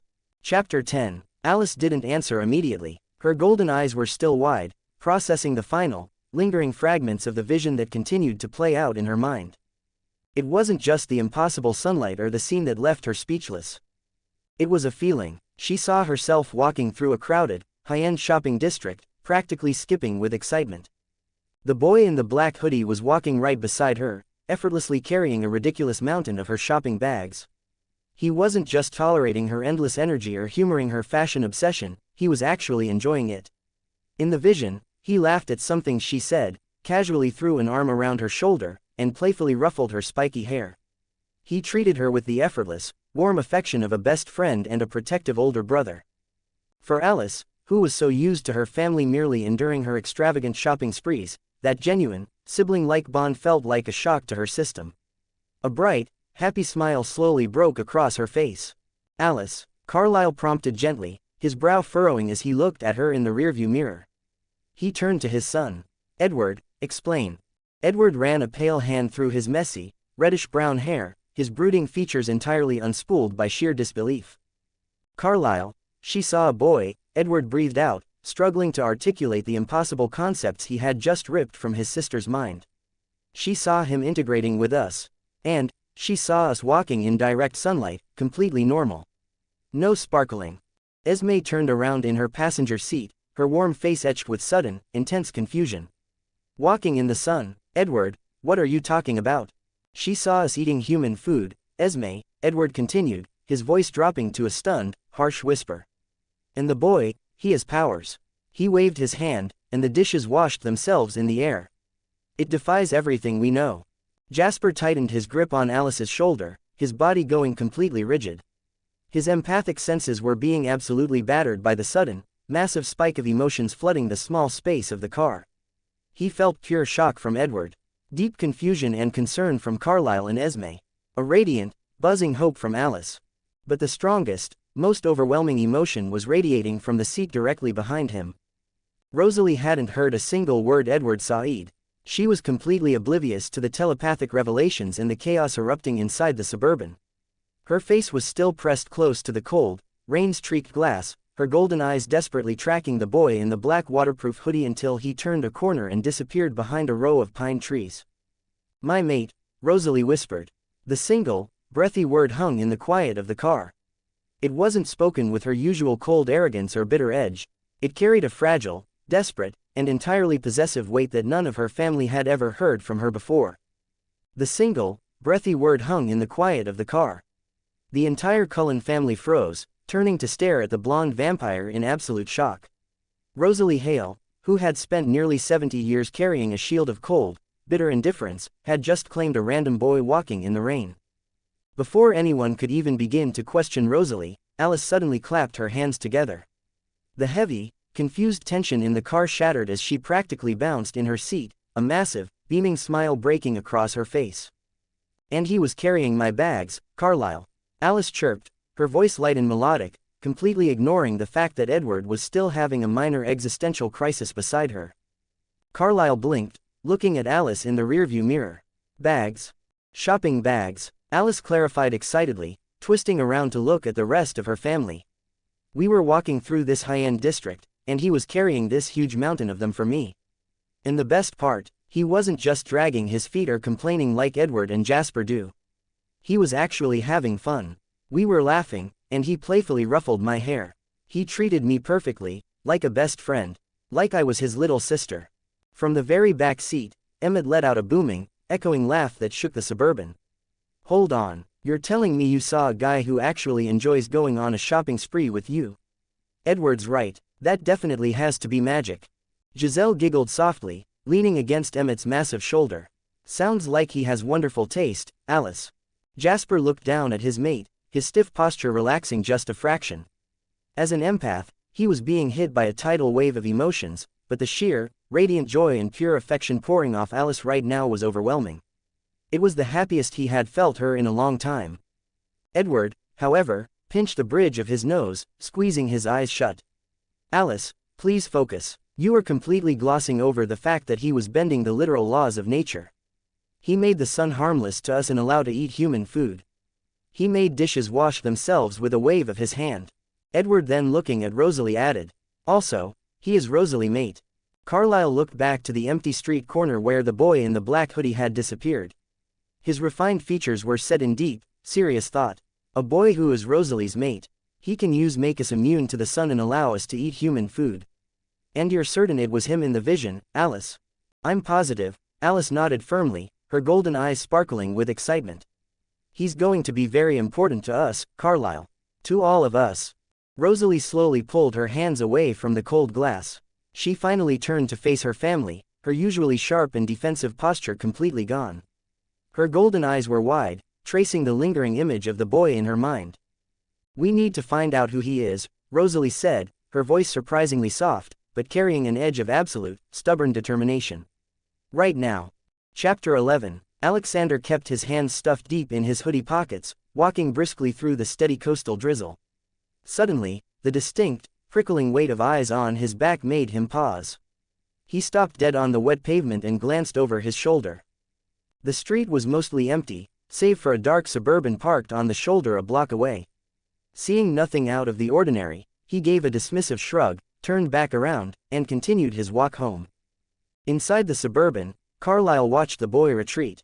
He felt something, Carlyle noted softly, his calm voice breaking the stunned silence in the car. "He is remarkably perceptive. We will look into him carefully. By the looks of it, he lives here in Forks." "It's more than that," Alice breathed, her voice barely a whisper as the fading echoes of her vision still clung to her. She turned her wide, golden eyes toward her sister. "He's your mate, Rose." Rosalie went completely still, the air catching in her frozen lungs. "In the vision," Alice explained, her words rushing out in a breathless tide. "I didn't just see a boy doing impossible things. I saw your future. I saw the way you looked at him, the absolute adoration and peace in your expression. The way you fit together, the way he anchored you. It's exactly the way Carlyle looks at Esme, or how Edward looks when he's reading a beautiful mind. He is unequivocally meant for you." Carlyle shifted in his seat, a sudden, serious thought crossing his mind as he absorbed Alice's revelation. "Alice," he asked, looking back at her in the rearview mirror. "In your visions, did you see if he had been changed?" It was a crucial detail. The treaty with the Quileute tribe was absolute. Turning a human on their land was strictly forbidden. Alice shook her head immediately. "No, I don't think he was changed at all. His skin had a normal color, it wasn't pale like ours. And his eyes weren't golden." Carlyle hummed, his angular jaw setting as he processed the information. Beside Edward, Rosalie's hand suddenly shot out. Her pale fingers wrapped tightly around the door handle, gripping the plastic hard enough to leave a permanent dent. Her golden eyes were locked on the corner where Alexander had vanished. She looked entirely ready to rip the car door off its hinges and sprint down the street after him. "Don't rush this, Rosalie," Carlyle commanded, his voice gentle but carrying unquestionable authority. He placed a hand on the steering wheel. "It will only spook him. Besides, he is human. Or, at the very least, a highly gifted human." Edward, sinking back into his usual brooding demeanor, couldn't resist dampening the mood. "You can't do this, Rosalie," Edward Said, his voice a low, strained whisper, carrying that familiar, heavy burden. He shook his head slightly, his jaw tight. "If you run out there right now, you'll terrify him. And you know the treaty. If the wolves catch you chasing a human in the middle of town, they won't hesitate." Rosalie turned her head slowly. Her golden eyes narrowed into a glare so violently cold it made the air inside the heavy SUV feel suffocating. "I am not hunting him, Edward," Rosalie hissed, her voice dripping with pure venom at the mere suggestion. She leaned forward slightly, her statuesque posture turning rigid and threatening. "Don't you ever use that word about him. I would never hurt my mate." Edward swallowed hard, physically wincing as the absolute, fierce protectiveness radiating from her mind battered against his telepathy. He broke eye contact, looking down and shaking his head slightly. "I know," Edward muttered, his tone defensive but strained. "I know you wouldn't. I just meant, you need to think clearly. We don't know who he is yet, or what he is. If you lose control of your emotions and rush him, you'll put all of us at risk." Listening to them, Carlyle briefly tuned out the bickering, his mind pulling up centuries-old memories. Gifted humans were incredibly rare, but they existed, humans who awakened their special abilities long before venom ever touched their veins. During his time with the Volturi in Italy, Carlyle remembered Marcus speaking of the terrifying twins, Jane and Alec. When they were just mortal children, their talents hadn't taken a focused shape, but strange things happened around them. Bad luck fell upon anyone who was unkind to the twins, and good fortune followed those who were friendly. Carlyle watched the empty street corner. If Alexander was a gifted human like the twins, but already possessing the raw, conscious power to manipulate nature and wash dishes with a wave of his hand, it was staggering. Jane and Alec were widely considered the strongest sword and shield of the Volturi Guard. If this boy's abilities were already this potent while he was still human, Carlyle couldn't even begin to fathom what he was truly capable of. "Edward is right, Rosalie," Carlyle finally interjected softly, smoothing over the tension as he shifted the car back into drive. "We need to approach this delicately. The last thing we want is to overwhelm him before we even understand his abilities." From the back seat, Emmett reached forward, resting a massive, reassuring hand on Rosalie's shoulder. "We'll figure it out, Rose. Nobody's going anywhere." Rosalie finally let go of the door handle. She leaned back against the leather seat, crossing her arms tightly over her chest. She didn't say another word to Edward, but as Carlyle pulled the Suburban back onto the road, her golden eyes stayed fixed on the rearview mirror, watching the empty street corner until they drove out of sight. Alexander stepped into the living room, immediately noticing the shift in the atmosphere. The heavy, oppressive grief that had hung around the Black residence for years was entirely gone. Billy sat in his wheelchair near the window, but his posture was relaxed, and his weathered face looked remarkably lighter, filled with a renewed sense of life. Curious, Alexander blinked, letting his magic rise to the surface. His irises glowed a vibrant, piercing green as his mage sight activated. The mundane room faded slightly, and the spiritual overlay bled in. Sitting right beside Billy, resting a gentle, comforting hand on his shoulder, was the glowing, ethereal figure of Sarah.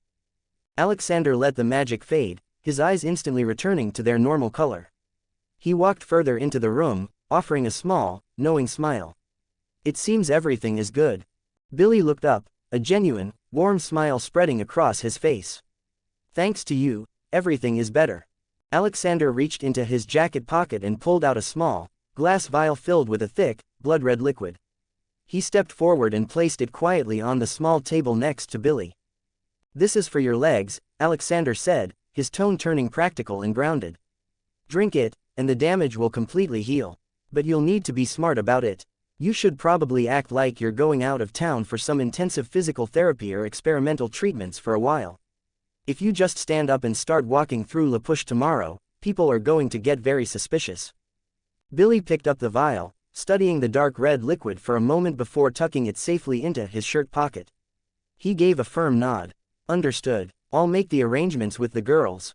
Billy leaned back in his chair, looking at Alexander with a sudden, curious glint in his dark eyes.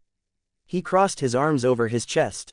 You know, with you being a spirit of the forest and all, I figure you don't age like the rest of us. Billy tilted his head. Just how old are you, Alexander? Alexander let out a low chuckle, a relaxed grin breaking across his face. More than 100 years old. Billy didn't look particularly shocked. Having already accepted the reality of magic, ancestors, and vampires, he had easily assumed Alexander possessed some form of immortality. He guessed Alexander was probably much older, maybe even 1,000 years old. Billy just gave a deep, rumbling laugh and shook his head. Well, Billy said, a humorous glint in his eye, then it's probably best you just call me Billy from now on. Seems a little weird having a guy older than my own grandfather calling me, uncle. Alexander hummed in agreement, giving a short, respectful nod. I am introducing runic magic in New Moon phase, thus creating items like 10 Rings MCU and Thor's Hammer MCU. I am huge fan of these items, especially 10 Rings. But with this vampire are practically nothing, so I want a crossover. Which doesn't completely destroy the world lore, but also doesn't mess up the power scale too much. I have one which is Witch Part 1 and Part 2 it is a K-drama. But after this only one world. 1. Shadow Hunters, this one is easy to integrate. I mean there will be 3 angels, since majority died in the war between Lilith and angels. So only Shadow Hunters and Downworlders exists. That would be interesting. 2. Underworld, I don't have any idea for this one. After all it doesn't make sense for Carlisle Cullens to never have heard about other vampires. Also, Victor and Arrow, both are paranoid and power-hungry, so peaceful time between them is not possible. But the whole human versus vampires is so interesting at the end. Chapter 12. Alexander pulled up a chair and sat down next to Billy. The tension from earlier had mostly faded, and Billy leaned back, talking easily about everyday things on the reservation. Jacob's out right now, Billy mentioned casually, looking out the window toward the damp trees. Hanging around with Quill and Embry. Alexander gave a slow nod, listening quietly. But the comfortable atmosphere didn't last long. Billy's expression hardened, the familiar lines of stress returning to his weathered face. He looked back at Alexander, his voice dropping an octave. The Cullens arrived yesterday. Alexander frowned, his mind instantly shifting to the magical contract and the inevitable complications their arrival would bring. Did they ask for a meeting? Billy shook his head, his dark eyes serious. Not yet, I'm sure there will be one soon enough. They have to formally announce themselves to the council under the treaty rules. Alexander hummed, resting his elbows on his knees as he fell into a thoughtful silence.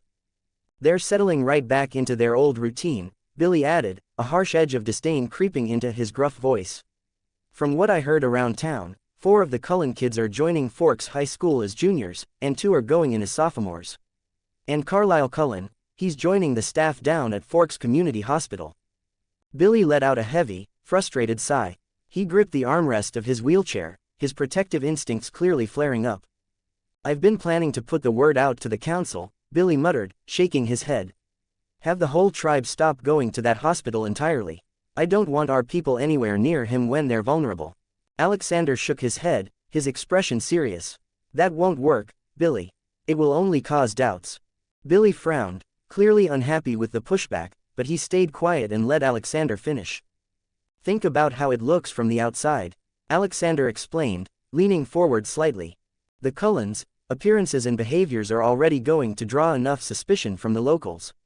If the Quileute tribe, a community with known, documented legends about descending from wolves, completely boycotts the local hospital the exact week Carlisle Cullen takes up a doctor's position, people are going to notice the pattern. Someone sharp like Police Chief Charlie Swan will definitely pick up on it. Alexander let that sink in before adding the final piece of the puzzle. Add in the fact that new shapeshifters are going to start phasing soon. You're going to have giant, superhuman wolves running through the woods at the exact same time. If you draw a hard line in the sand right now, both sides are going to end up outing their supernatural secrets to the human world. Billy's frown deepened as he stared at the wooden floorboards. He took immense pride in his tribe's role as protectors, but he wasn't a fool. He knew perfectly well how humanity reacted to things they didn't understand. If the human world found out about the wolves, they wouldn't see them as noble, magical guardians, they would see them as dangerous monsters to be hunted, caged, or studied. Letting out a slow, reluctant breath, Billy nodded. You're right, Billy agreed, his gruff voice heavy with resignation. We can't afford that kind of exposure. I can try to keep things normal and advise the council not to make a scene, but I don't think many of our people are going to willingly walk into that hospital once word spreads among the elders about what Carlisle Cullen really is. Billy shifted his weight, leaning forward in his wheelchair and resting his elbows on his knees. His dark eyes locked onto Alexander's, carrying a heavy, serious weight. I wanted to ask you for a favor, Billy said, his voice low. Alexander gave a small nod, giving the older man his full attention. Name it. Can you take a job at Forks High School? Billy asked bluntly. As a teacher. Alexander raised an eyebrow, slightly surprised by the specific request. Billy let out a rough sigh, gesturing vaguely toward the window. 6 of them, Alexander. 6 vampires walking the halls, sitting in classrooms, and surrounding themselves with ordinary, unsuspecting teenagers for 8 hours a day. It sets my teeth on edge just thinking about it. If they lose control, it'd be a massacre before we could even get across the treaty line. Billy looked back at him, his expression deeply earnest. But with you there, walking the same halls, keeping an eye on them from the inside, I could actually rest easy. Alexander leaned back in his chair, genuinely considering the idea. It was a strategic move.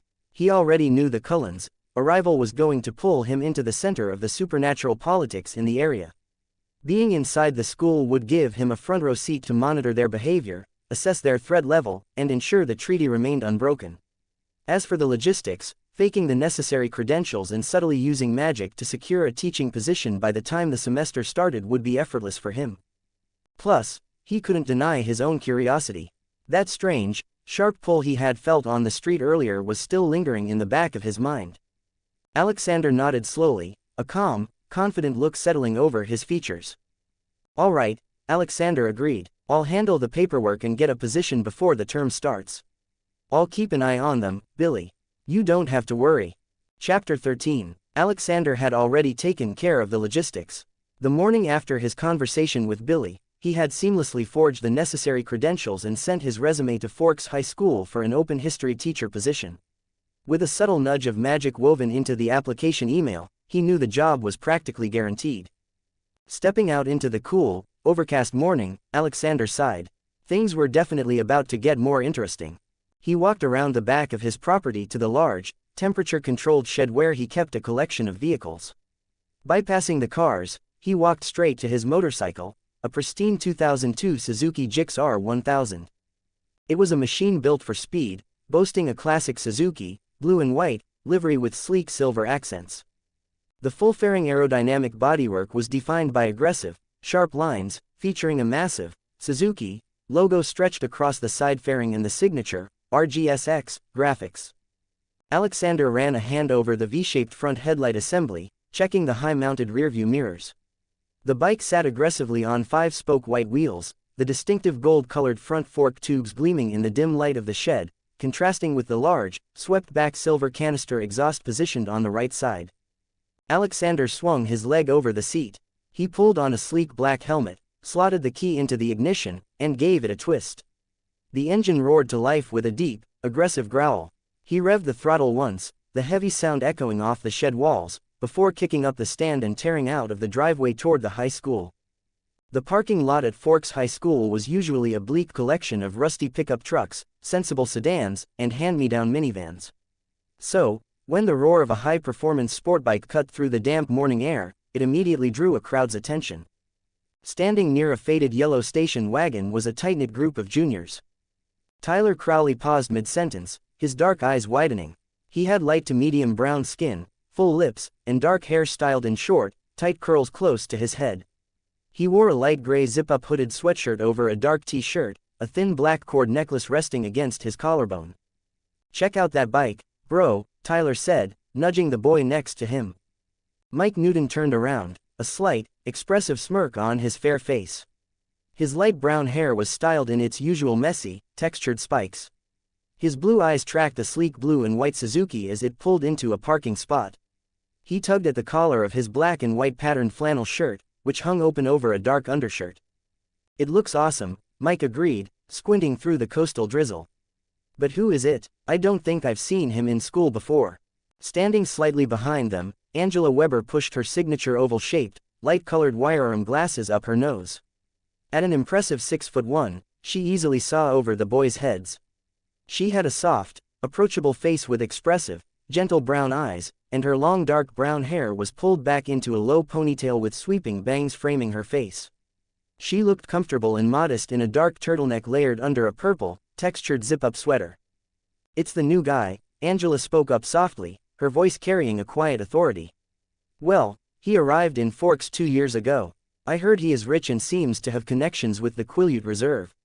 I remember his name is Alexander, something." Over by the front of the wagon, Jessica Stanley perked up at the word, rich.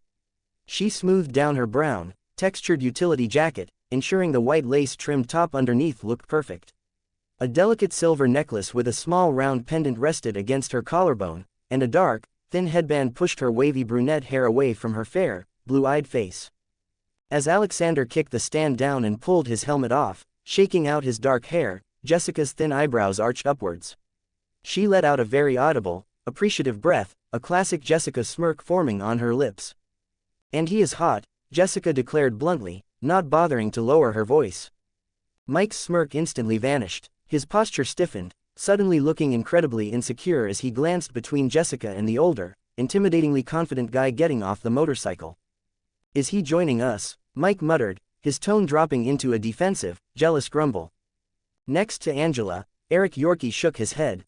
Standing at 5'6", Eric had a slender, geeky yet put-together aesthetic, wearing a dark, collared button-down shirt layered neatly under an olive-tone vest. His jet-black hair was cut in long layers, with thick bangs swept sharply to one side, partially covering his pale forehead and dark brown eyes. "I don't think so, Mike," Eric answered, his thoughtful expression analytical. "I checked the office boards. I only remember hearing about the new transfer students being 4 kids from a family called the Cullens. I definitely don't remember seeing the name Alexander on any of the class rosters."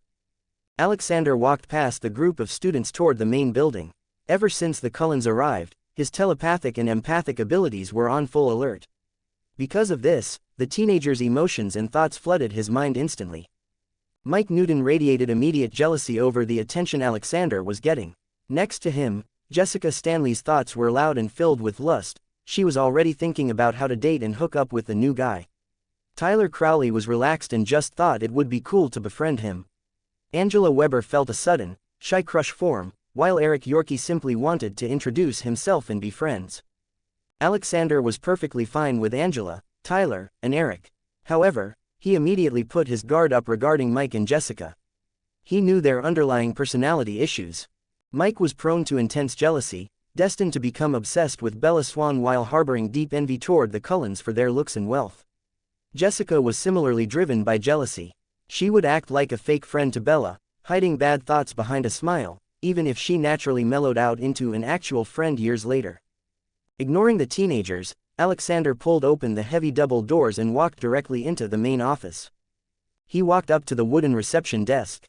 Behind it sat Shelley Cope, the school's receptionist. She had short, pixie-cut hair in a distinct silver-gray color. She wore a mustard yellow collared blouse layered under a patterned vest that featured a vertical geometric design in shades of green and brown. A blue binder and various office supplies were neatly organized on the desk in front of her, and she currently held a pair of reading glasses in her hands rather than wearing them. Alexander stopped at the counter. "I am Alexander Morozova. I applied for the history teacher position." Shelley blinked, looking up at him in surprise. She studied his face, clearly taken aback by his age. To her, he looked 24 at best, far younger than the usual teaching applicants. Despite her surprise, she nodded politely, put her glasses on, and began sorting through a stack of forms on her desk. After a moment, she pulled out his paperwork and read over it. "Ah, yes, it seems you are here for the open history teacher position," Shelley said, offering a professional smile. "I will let the principal know you are here." Alexander nodded his thanks, walked over to a row of chairs against the wall, and sat down to wait. Chapter 14. It didn't take long. Shelley Cope looked up from her desk and gave a polite nod. "The principal is waiting for you," she said. Alexander stood up, thanked her, and walked the short distance to the office door. He stepped inside. Principal Harold Green sat behind a solid, organized desk. He was a practical man who managed the school with a focus on community and structure. When Alexander entered, Green stood up and gestured to the chair across from him. "Mr. Morozova, please, take a seat," Green said, offering a firm handshake before sitting back down. Alexander sat comfortably as Green opened the folder on his desk. Alexander's forged background was airtight. On paper, he was a young prodigy who had skipped multiple grades and graduated early from Harvard University. "I have to admit, I was surprised by your application," Green said, looking over the resume. "It is not every day a Harvard graduate applies to teach history in a small town like Forks. Your academic record is excellent. I prefer a quiet town over a big city," Alexander answered simply. Forks seemed like the right place to settle down. Green nodded in agreement. He turned the page in the file, his expression turning highly respectful. "What really stands out to me, and to the school board, is your character," Green continued. "We received notice of your recent financial donations to Forks Community Hospital, as well as the funds you directed to our school's extracurricular programs. That is a very generous level of charity. I believe in supporting the community I live in," Alexander replied. Green smiled. He instantly liked the young man sitting across from him. Alexander was highly educated, well-spoken, and clearly had a strong moral compass. For a small-town principal, finding a teacher with both Ivy League credentials and a charitable track record was a major win. Green closed the folder and folded his hands on the desk. He didn't see any reason to drag the interview out. "Well, Mr. Morozova, with a background like yours and your clear dedication to this town, the decision is very easy," Green said. He stood back up and extended his hand again. "Welcome to Forks High School. You have the job." Alexander stepped out of the main office, a satisfied smile on his face. He had the job, and the pieces were falling into place. As he walked down the hallway, he easily spotted Eric, Angela, Jessica, Mike, and Tyler. They were huddled near a row of lockers, doing a terrible job of acting natural. Mike was suddenly intensely focused on a completely blank bulletin board, while Jessica aggressively pretended to be digging for something in her purse. Alexander didn't say anything. He just gave the group a brief, knowing nod as he walked past them, heading straight for the exit and out toward his motorcycle. The second the heavy front doors swung shut behind him, the group immediately dropped the act. "Okay, I have to know who that is," Jessica demanded, crossing her arms over her utility jacket. Eric Yorkie immediately stepped up, adjusting his olive-tone vest with a confident smirk. "Leave it to me. The school paper needs to know its subjects." With a quick stride, Eric walked right up to the reception desk. He leaned against the wooden counter, giving Shelley Cope his best, most innocent student reporter smile. "Hey, Mrs. Cope," Eric casually started. "So, that guy who just walked out. He looked a little old to be a junior. Are we getting a new faculty member or something?" Shelley paused, tapping her reading glasses against her desk. She usually kept student and faculty business strictly professional, but Alexander's resume was the most exciting thing to hit Forks High School in a decade. "As a matter of fact, Eric, we are," Shelley replied. "That was Mr. Morozova." "Mr. Morozova," Eric repeated, leaning in closer. "Yes," Shelley said, organizing her blue binder. "He is our new history teacher. And you all had better be on your best behavior in his class. He's a Harvard graduate who skipped multiple grades, highly educated, and extremely generous. He just made a very large financial donation to the school's extracurricular funds." Eric's dark eyes widened in genuine shock. "Harvard, whoa, thanks, Mrs. Cope." Eric spun around and practically jogged back to where his friends were waiting. He skidded to a halt in front of them, his layered jet-black bangs flying across his forehead. "All right, listen up," Eric announced, looking like he had just uncovered the biggest scoop of the year. "That wasn't a new student." "What do you mean?" Tyler asked, hooking his thumbs into the pockets of his gray hoodie. "That," Eric pointed dramatically toward the front doors, "is Mr. Morozova. He's our new history teacher." The group stared at him in stunned silence. Mike Newton's face instantly dropped. "You're joking," Mike muttered, his voice laced with heavy, defensive jealousy. "That guy is a teacher. He doesn't even look that old." "He is young," Eric confirmed rapidly. "Mrs. Cope said he skipped a bunch of grades. He's a literal genius. Graduated from Harvard. And, get this, he is seriously rich. Like, donating massive amounts of money to the school, rich." Jessica Stanley's jaw practically hit the floor. Her blue eyes were wide, and the smirk that slowly spread across her face was triumphant. Wait, so you're telling me we have a young, hot, millionaire Harvard genius teaching history this year? Angela Weber pushed her wire-rimmed glasses up her nose, her cheeks tinting slightly pink. That's really unexpected for Forks. This is officially going to be the best semester ever, Jessica declared, entirely ignoring the deep, unhappy scowl forming on Mike's face. Yeah, no kidding, Tyler laughed, shaking his head. History class just got a lot more interesting. Chapter 15. The heavy tires of the black Chevrolet Suburban crunched against the wet gravel of the Forks High School parking lot. Carlisle shifted the vehicle into park and turned off the engine.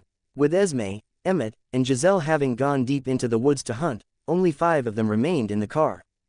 Carlisle unbuckled his seatbelt and looked back at his family. Come on, we have to get our enrollment finalized. Jasper, Rosalie, Giselle, and Emmett will be in their junior year. Alice and Edward will be sophomores. They all stepped out of the heavy SUV, their pale, flawless features immediately standing out against the dreary, overcast backdrop of the school. Just as Carlisle shut his door, the heavy front doors of the main building swung open. Walking down the concrete steps, keys in hand, it was Alexander.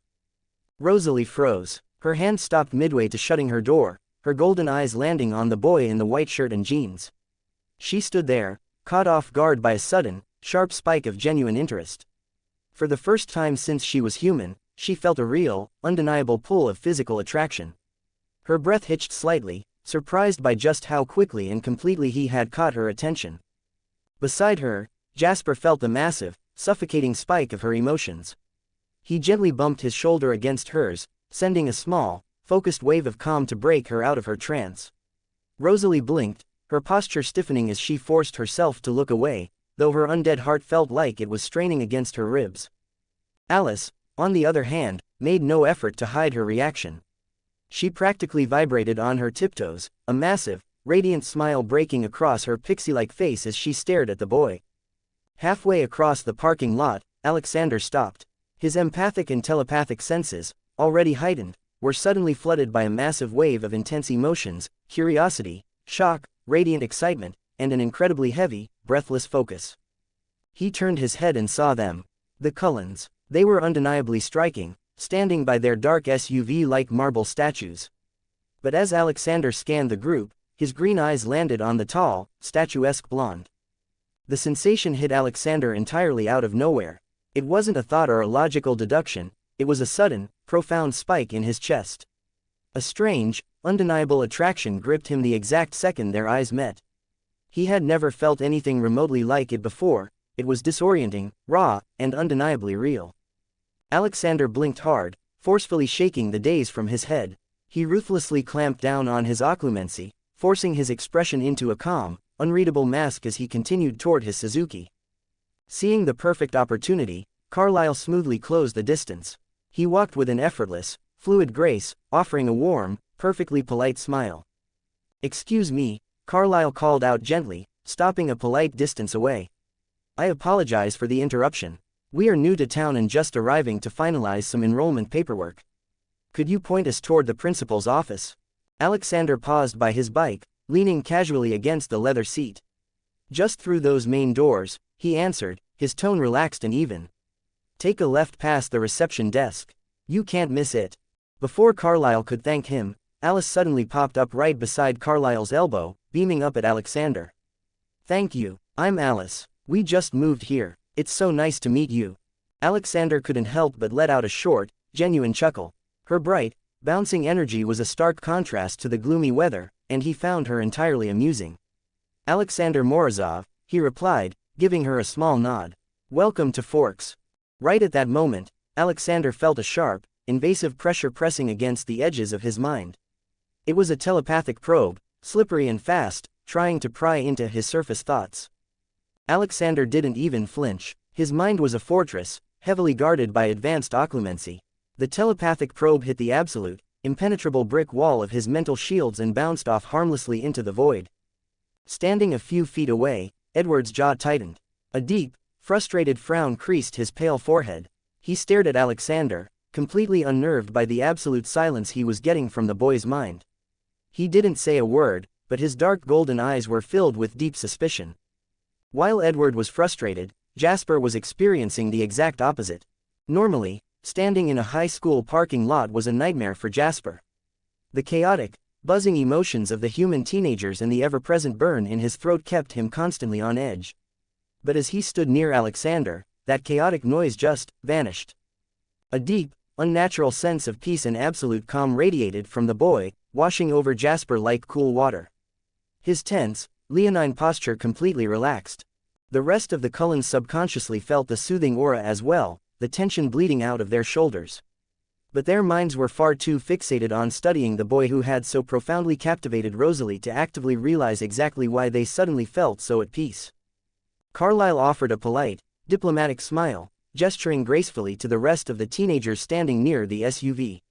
"My name is Carlyle Cullen, and these are my children. You've already met Alice." Jasper stepped forward next, offering a stiff but polite nod. The overwhelming peace radiating from Alexander made it much easier for him to maintain eye contact. "Jasper Hale, a pleasure." Edward gave a curt, tight nod, his dark golden eyes still narrowed with unresolved suspicion. "Edward Cullen," he muttered, his tone clipped and guarded. Then, the statuesque blonde stepped forward. The air between them seemed to suddenly turn heavy. Rosalie didn't look away from him, her intense golden eyes locked onto his deep brown ones. Normally, she would never willingly initiate physical contact with a human, preferring to keep an icy distance. But driven by the overwhelming, unprecedented curiosity and physical draw humming in her chest, she slowly extended her pale hand toward him. "Rosalie Hale," she said. Her voice, usually laced with cold indifference, was surprisingly smooth and careful. Alexander looked at her extended hand for a fraction of a second before reaching out to meet it. The moment his warm fingers brushed against her cold, marble-like hand, a sharp, visceral jolt ripped through the point of contact. It wasn't static electricity, it felt like a raw spark of pure chemistry shooting straight up his arm, leaving him breathless. Alexander flinched, instinctively pulling his hand back as if he had been burned.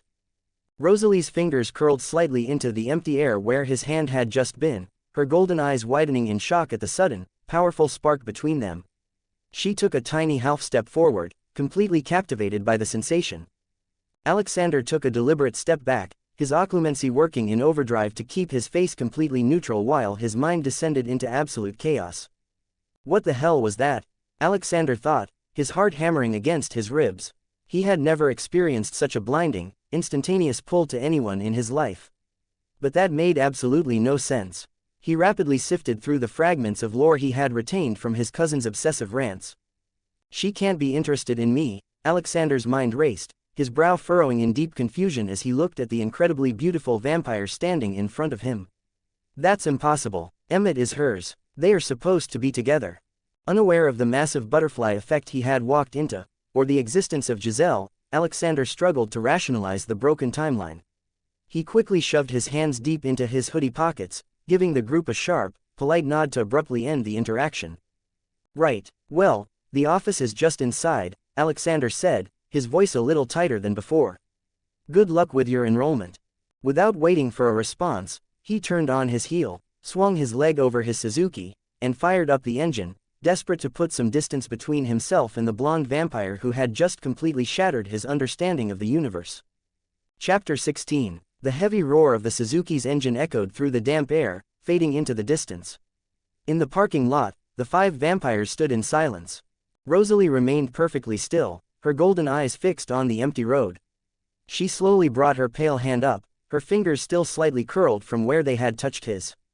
A rare, breathtakingly genuine expression of wonder and excitement washed over her statuesque features. She had felt the spark.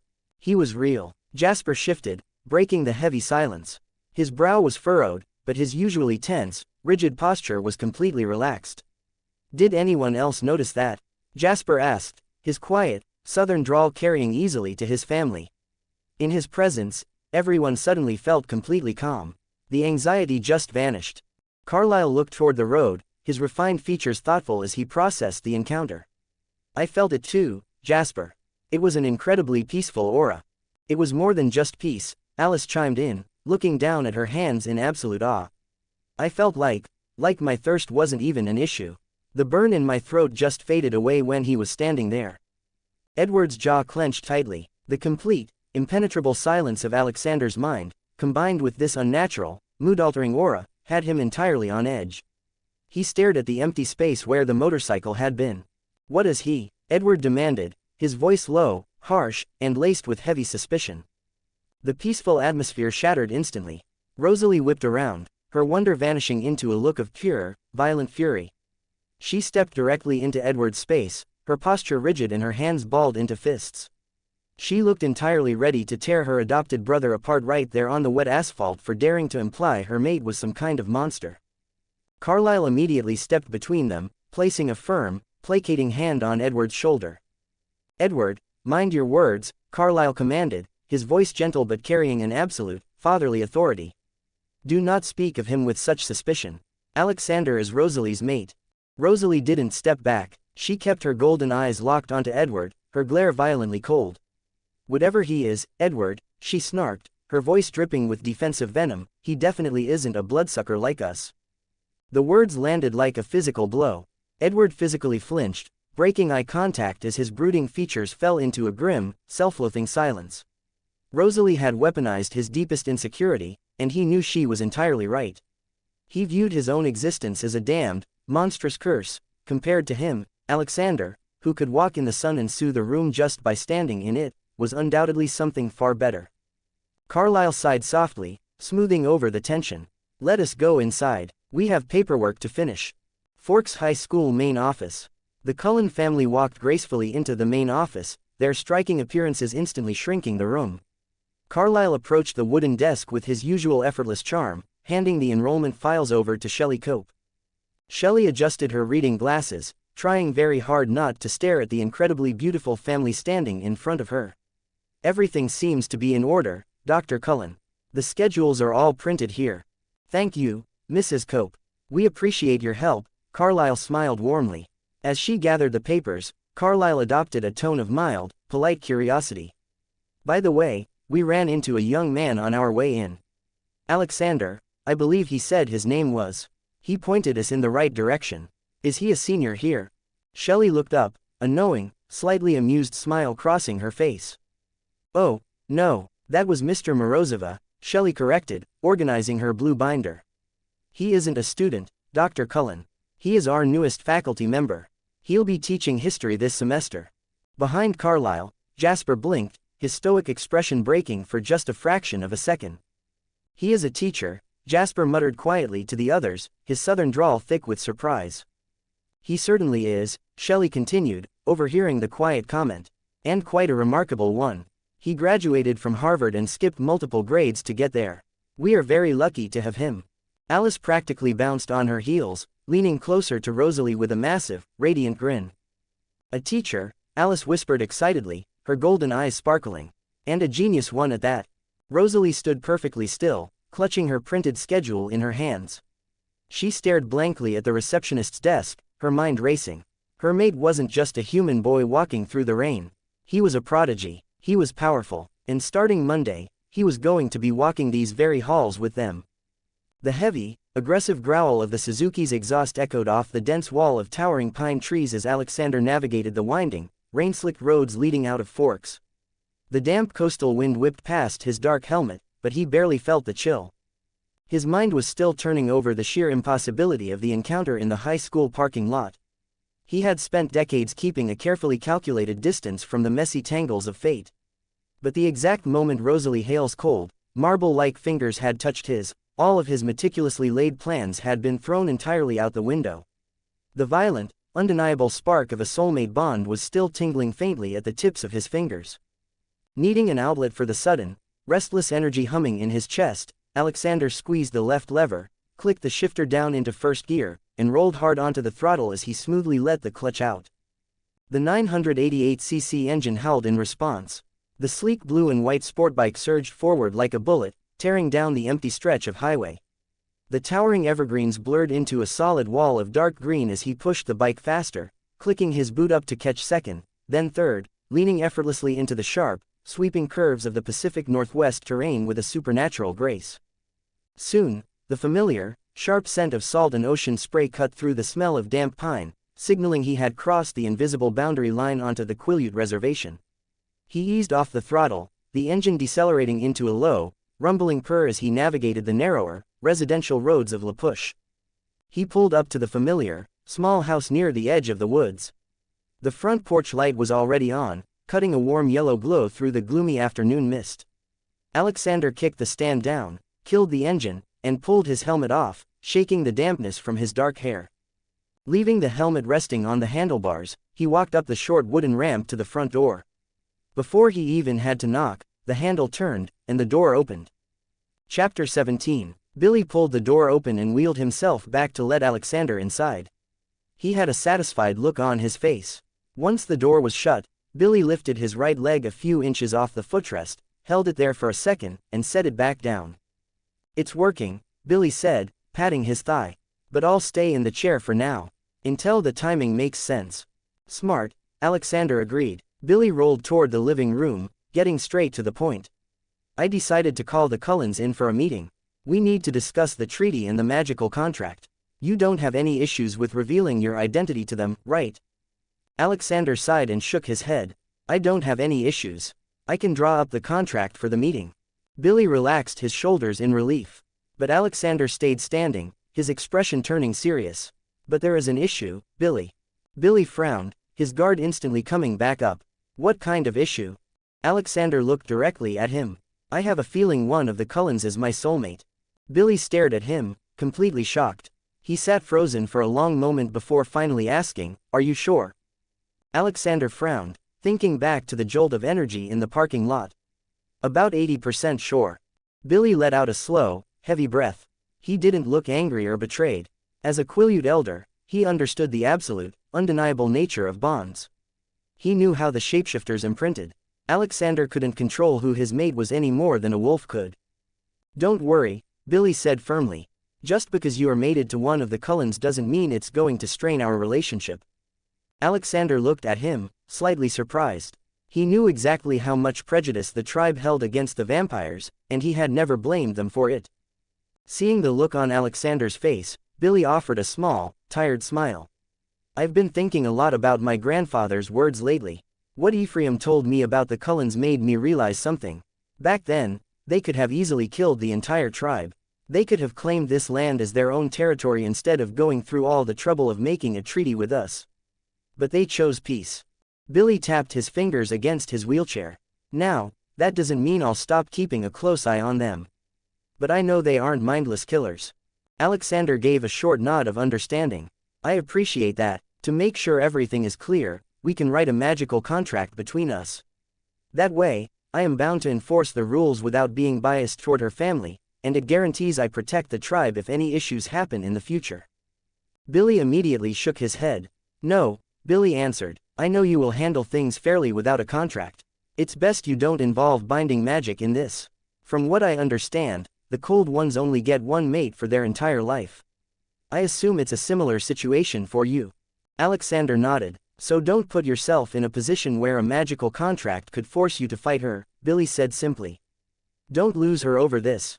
After Billy finished his conversation with Alexander, he picked up the landline and dialed the number for the hospital, asking to connect with Dr. Cullen.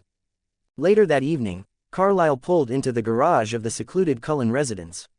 He walked into the expansive, modern living room where the rest of the family was scattered, the faint glow of the television reflecting off the glass walls.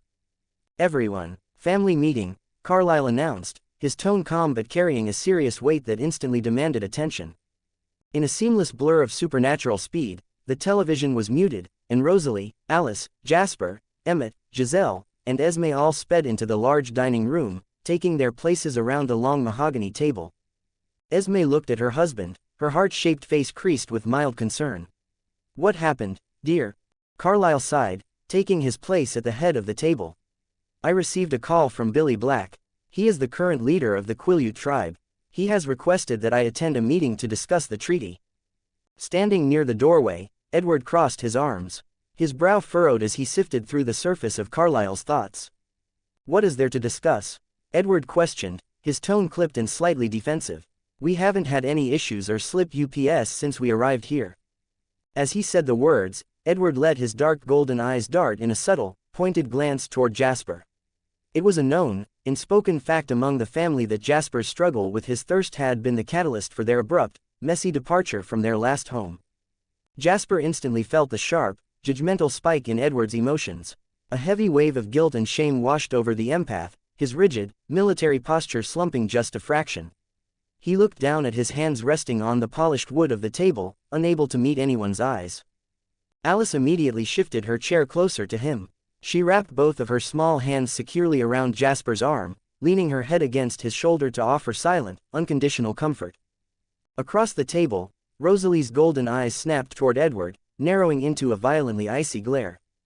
While they were only supposed to act as twins for the sake of the human world, over the decades, Rosalie and Jasper had forged a genuine, deeply protective brother-sister bond. She absolutely despised the way Edward, with his self-righteous, saintly, superiority complex, constantly held Jasper's history and his struggles against him. If Edward uttered one more word of judgment, she looked entirely ready to throw him through the glass window. Carlyle noticed the sudden, dangerous spike in tension and immediately shook his head to cut it off. "I don't think this has anything to do with that," Carlyle said, his voice firm enough to silence Edward, but gentle enough to reassure Jasper. "From what I have gathered over the years, the last of the Quileute shapeshifters passed away from old age some time ago. Without their wolves to physically enforce the boundary line, Billy must simply be worried that we are going to ignore the treaty. He is a leader protecting his people. He likely just wants reassurance that we will still honor the agreement." A collective, unnecessary breath seemed to leave the room. Jasper's tense shoulders relaxed slightly under Alice's touch, and Rosalie slowly pulled her glare away from Edward. The heavy, defensive atmosphere dissipated, leaving behind a much more manageable sense of curiosity. Chapter 18. The heavy, overcast sky cast long shadows over the Quileute Council Lodge as the Cullen family stepped inside. Carlyle led the way with his usual diplomatic grace, followed closely by Esme, Edward, Rosalie, and Alice. However, as they entered the rustic, firelit room, they stopped short. Sitting at the large wooden table alongside Billy Black, Quill Atira III, and Harry Clearwater was Alexander, looking entirely relaxed in his black hoodie. Carlyle's golden eyes darted between the tribal elders and the new history teacher. "Does he know about all of us?"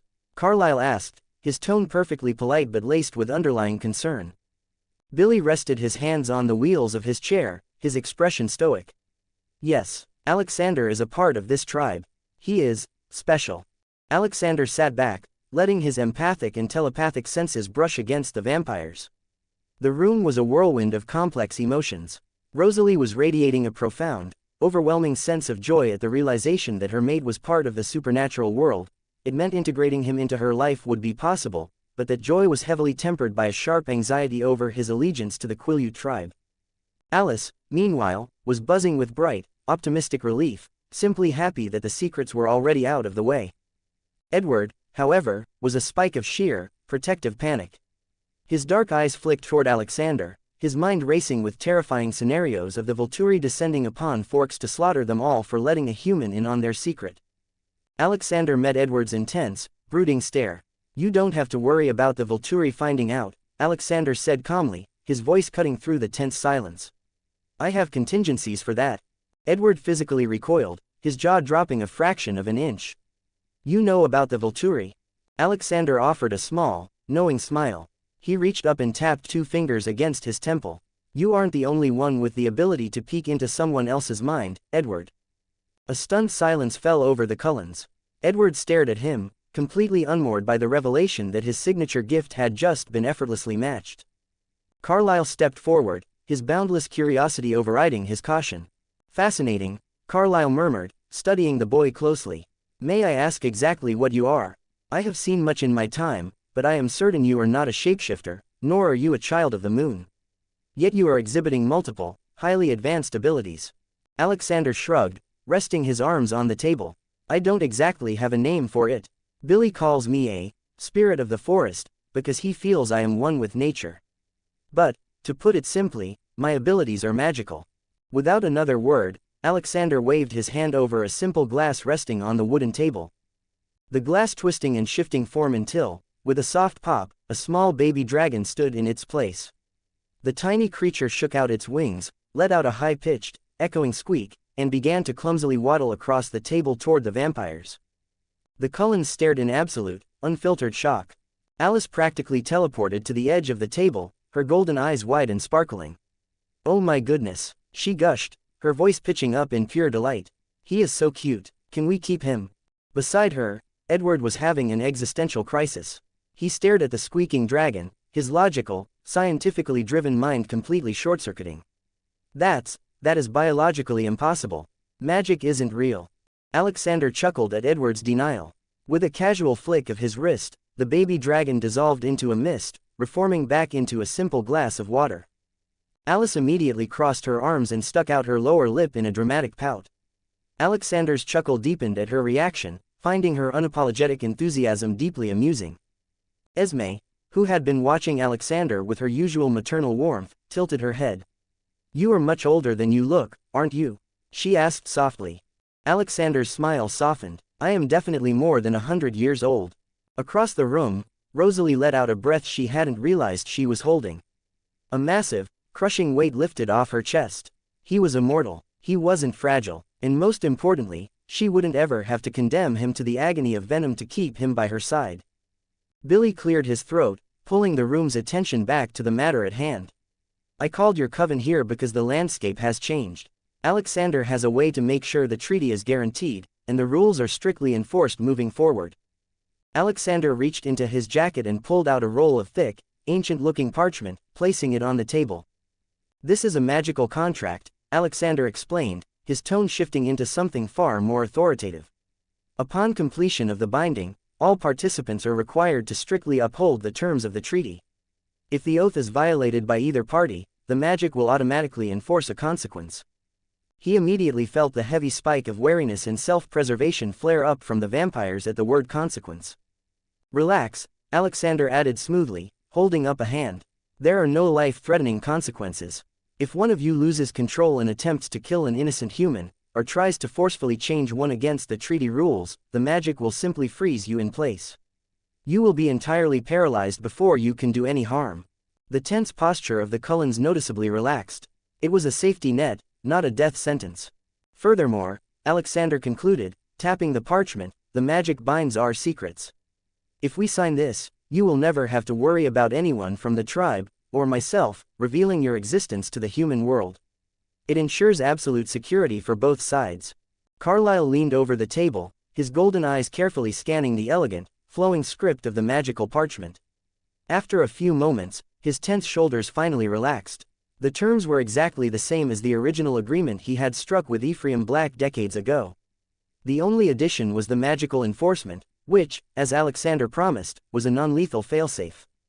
"This is completely fair," Carlyle announced softly, looking up at the tribal elders. He shifted his attention entirely to Billy, falling into a quiet, respectful discussion about the final logistics of the new agreement. With the heavy political tension finally lifting from the room, Alexander let his gaze drift. It didn't take long to find Rosalie. She was standing slightly apart from her family, her intense golden eyes completely and utterly focused on him. The icy, untouchable facade she usually wore like armor had melted away, leaving her looking surprisingly vulnerable. Alexander met her stare. He knew what this was now, and despite his initial shock in the parking lot, he had no intention of rejecting the bond. Slowly, deliberately, Alexander offered her a genuine, soft smile. Rosalie's breath actually hitched. The infamously fierce and unyielding vampire quickly looked away, staring down at the wooden floorboards as if they were the most fascinating thing in the room, trying desperately to hide the sudden, overwhelming rush of affection that flooded her chest. Before Alexander could dwell on it, a blur of motion appeared right beside him. Alice popped into his personal space, her pixie-like face practically glowing with uncontained excitement. "So," Alice began, the words tumbling out of her in a rapid-fire rush. "If your magic can do all of this, can you make us look more human? What about walking in the sun without sparkling like a diamond? Can you help us eat real food? Because it has been almost 80 years, and I really, really want to know what a burger tastes like." Before Alexander could even process the barrage of questions, Jasper stepped up behind Alice.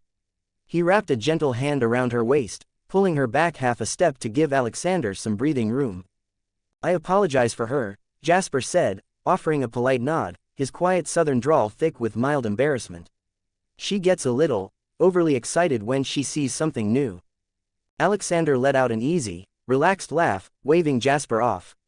It's no problem at all. I actually like her personality.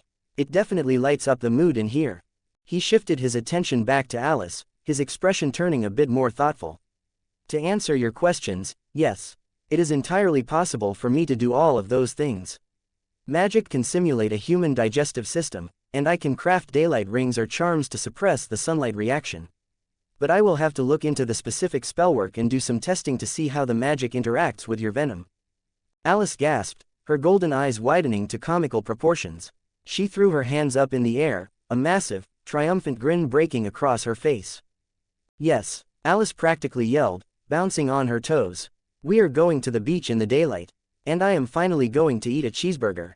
Her pure, unfiltered joy was contagious, bringing a warm, amused smile to Esme's face and even managing to pull a soft chuckle out of Carlisle as he finalized the treaty with Billy. Chapter 19. With the treaty officially bound by magic, a quiet, profound sense of security settled over the room. Carlisle slowly rolled up the parchment and stepped back from the table. He shared a respectful nod with Billy before turning his golden eyes entirely toward Alexander. His diplomatic demeanor softened, shifting into something much more personal and fatherly. Alexander, Carlisle began softly, his tone gentle but carrying the heavy weight of centuries. There's one more thing we must discuss. Something far more important than treaties. Alexander leaned back in his chair, giving the doctor his full attention. Carlisle glanced briefly at his golden-haired daughter before looking back at the young mage. For our kind, the concept of a soulmate is an absolute truth. When a vampire finds their mate, the bond is instantaneous. The feeling never fades, and that love is quite literally bound for eternity.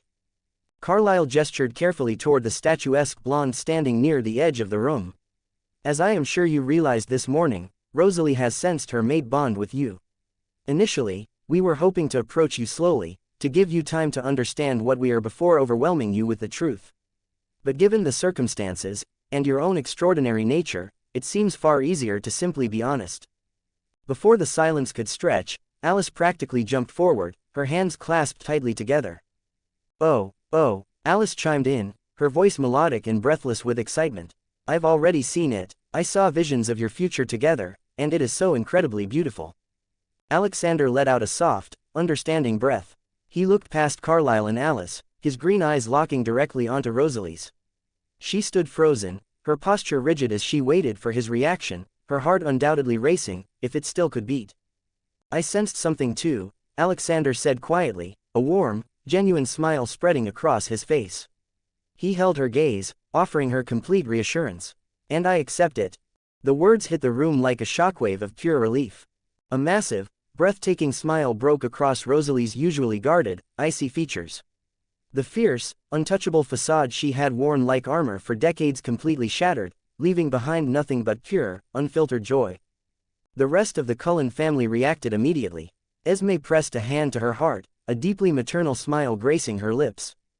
Emmett threw a massive arm around Rosalie's shoulders, giving her a rough, celebratory squeeze. Jasper and Alice shared a bright, knowing look, fully feeling the radiant wave of happiness washing off their sister. Even Edward, usually so consumed by his own brooding anxiety, let out a slow breath and offered Alexander a deep, respectful nod of gratitude for accepting his sister so easily and sparing her the agony of rejection.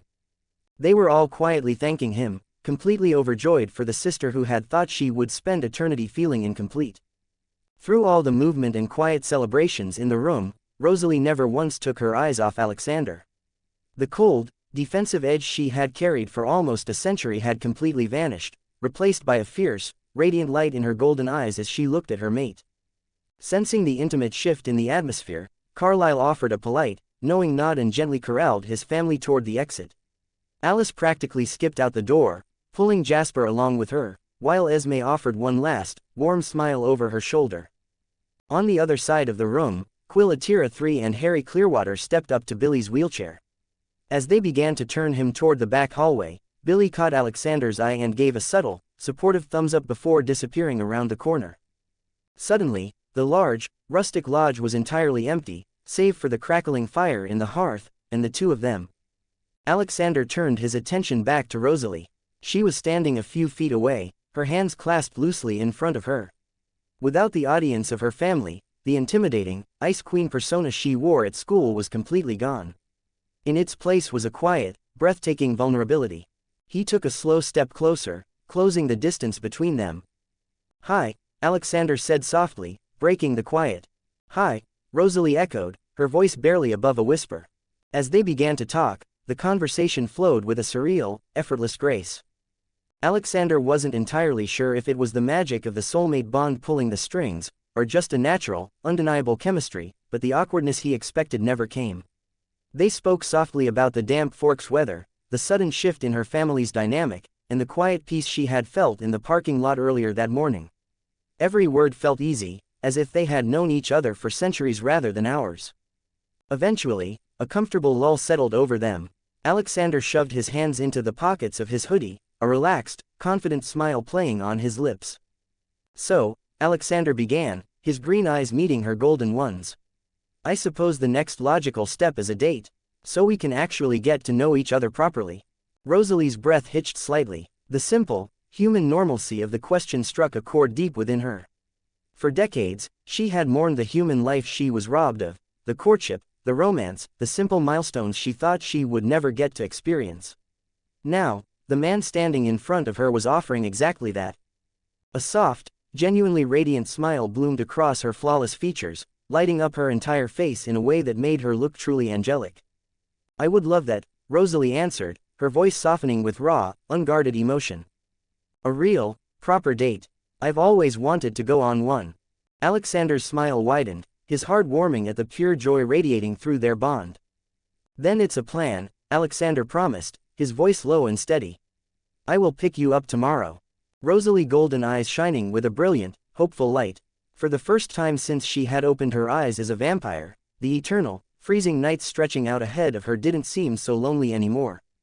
Chapter 20. The Cullen house stood 3 stories tall, a masterpiece of modern, open architecture painted a crisp, gleaming white that practically glowed against the dark, moody green of the Pacific Northwest. A deep, welcoming porch wrapped completely around the front of the structure, its clean lines blending classic architecture with the ancient, secluded forest surrounding it. Floor-to-ceiling glass windows made up most of the exterior walls, intentionally drawing the wilderness inside while letting the pale, filtered light flood the rooms. Just down the hall, past the top of the sweeping central staircase and right beyond Emmett and Giselle's vibrant room, was Rosalie's suite. Her luxurious personal sanctuary was usually a pristine reflection of her sharp eye for design and mechanics, blending sleek modern furniture with custom-engineered displays. Right now, however, it was a complete disaster zone of high fashion. Dozens of designer dresses, silk, chiffon, and heavy velvet in every shade imaginable, were draped haphazardly over the minimalist velvet bed, tossed over the back of her sleek vanity chair, and even piled in expensive, colorful heaps on the flawless floorboards. Rosalie Hale, a woman who usually prided herself on absolute, effortless perfection, was currently a nervous wreck. She stood rigidly in front of her full-length mirror, turning to catch her reflection from every angle. She had opted for a structured, dusty blue-gray blazer with a notched lapel, layered over a thick, cream-colored knitted scarf.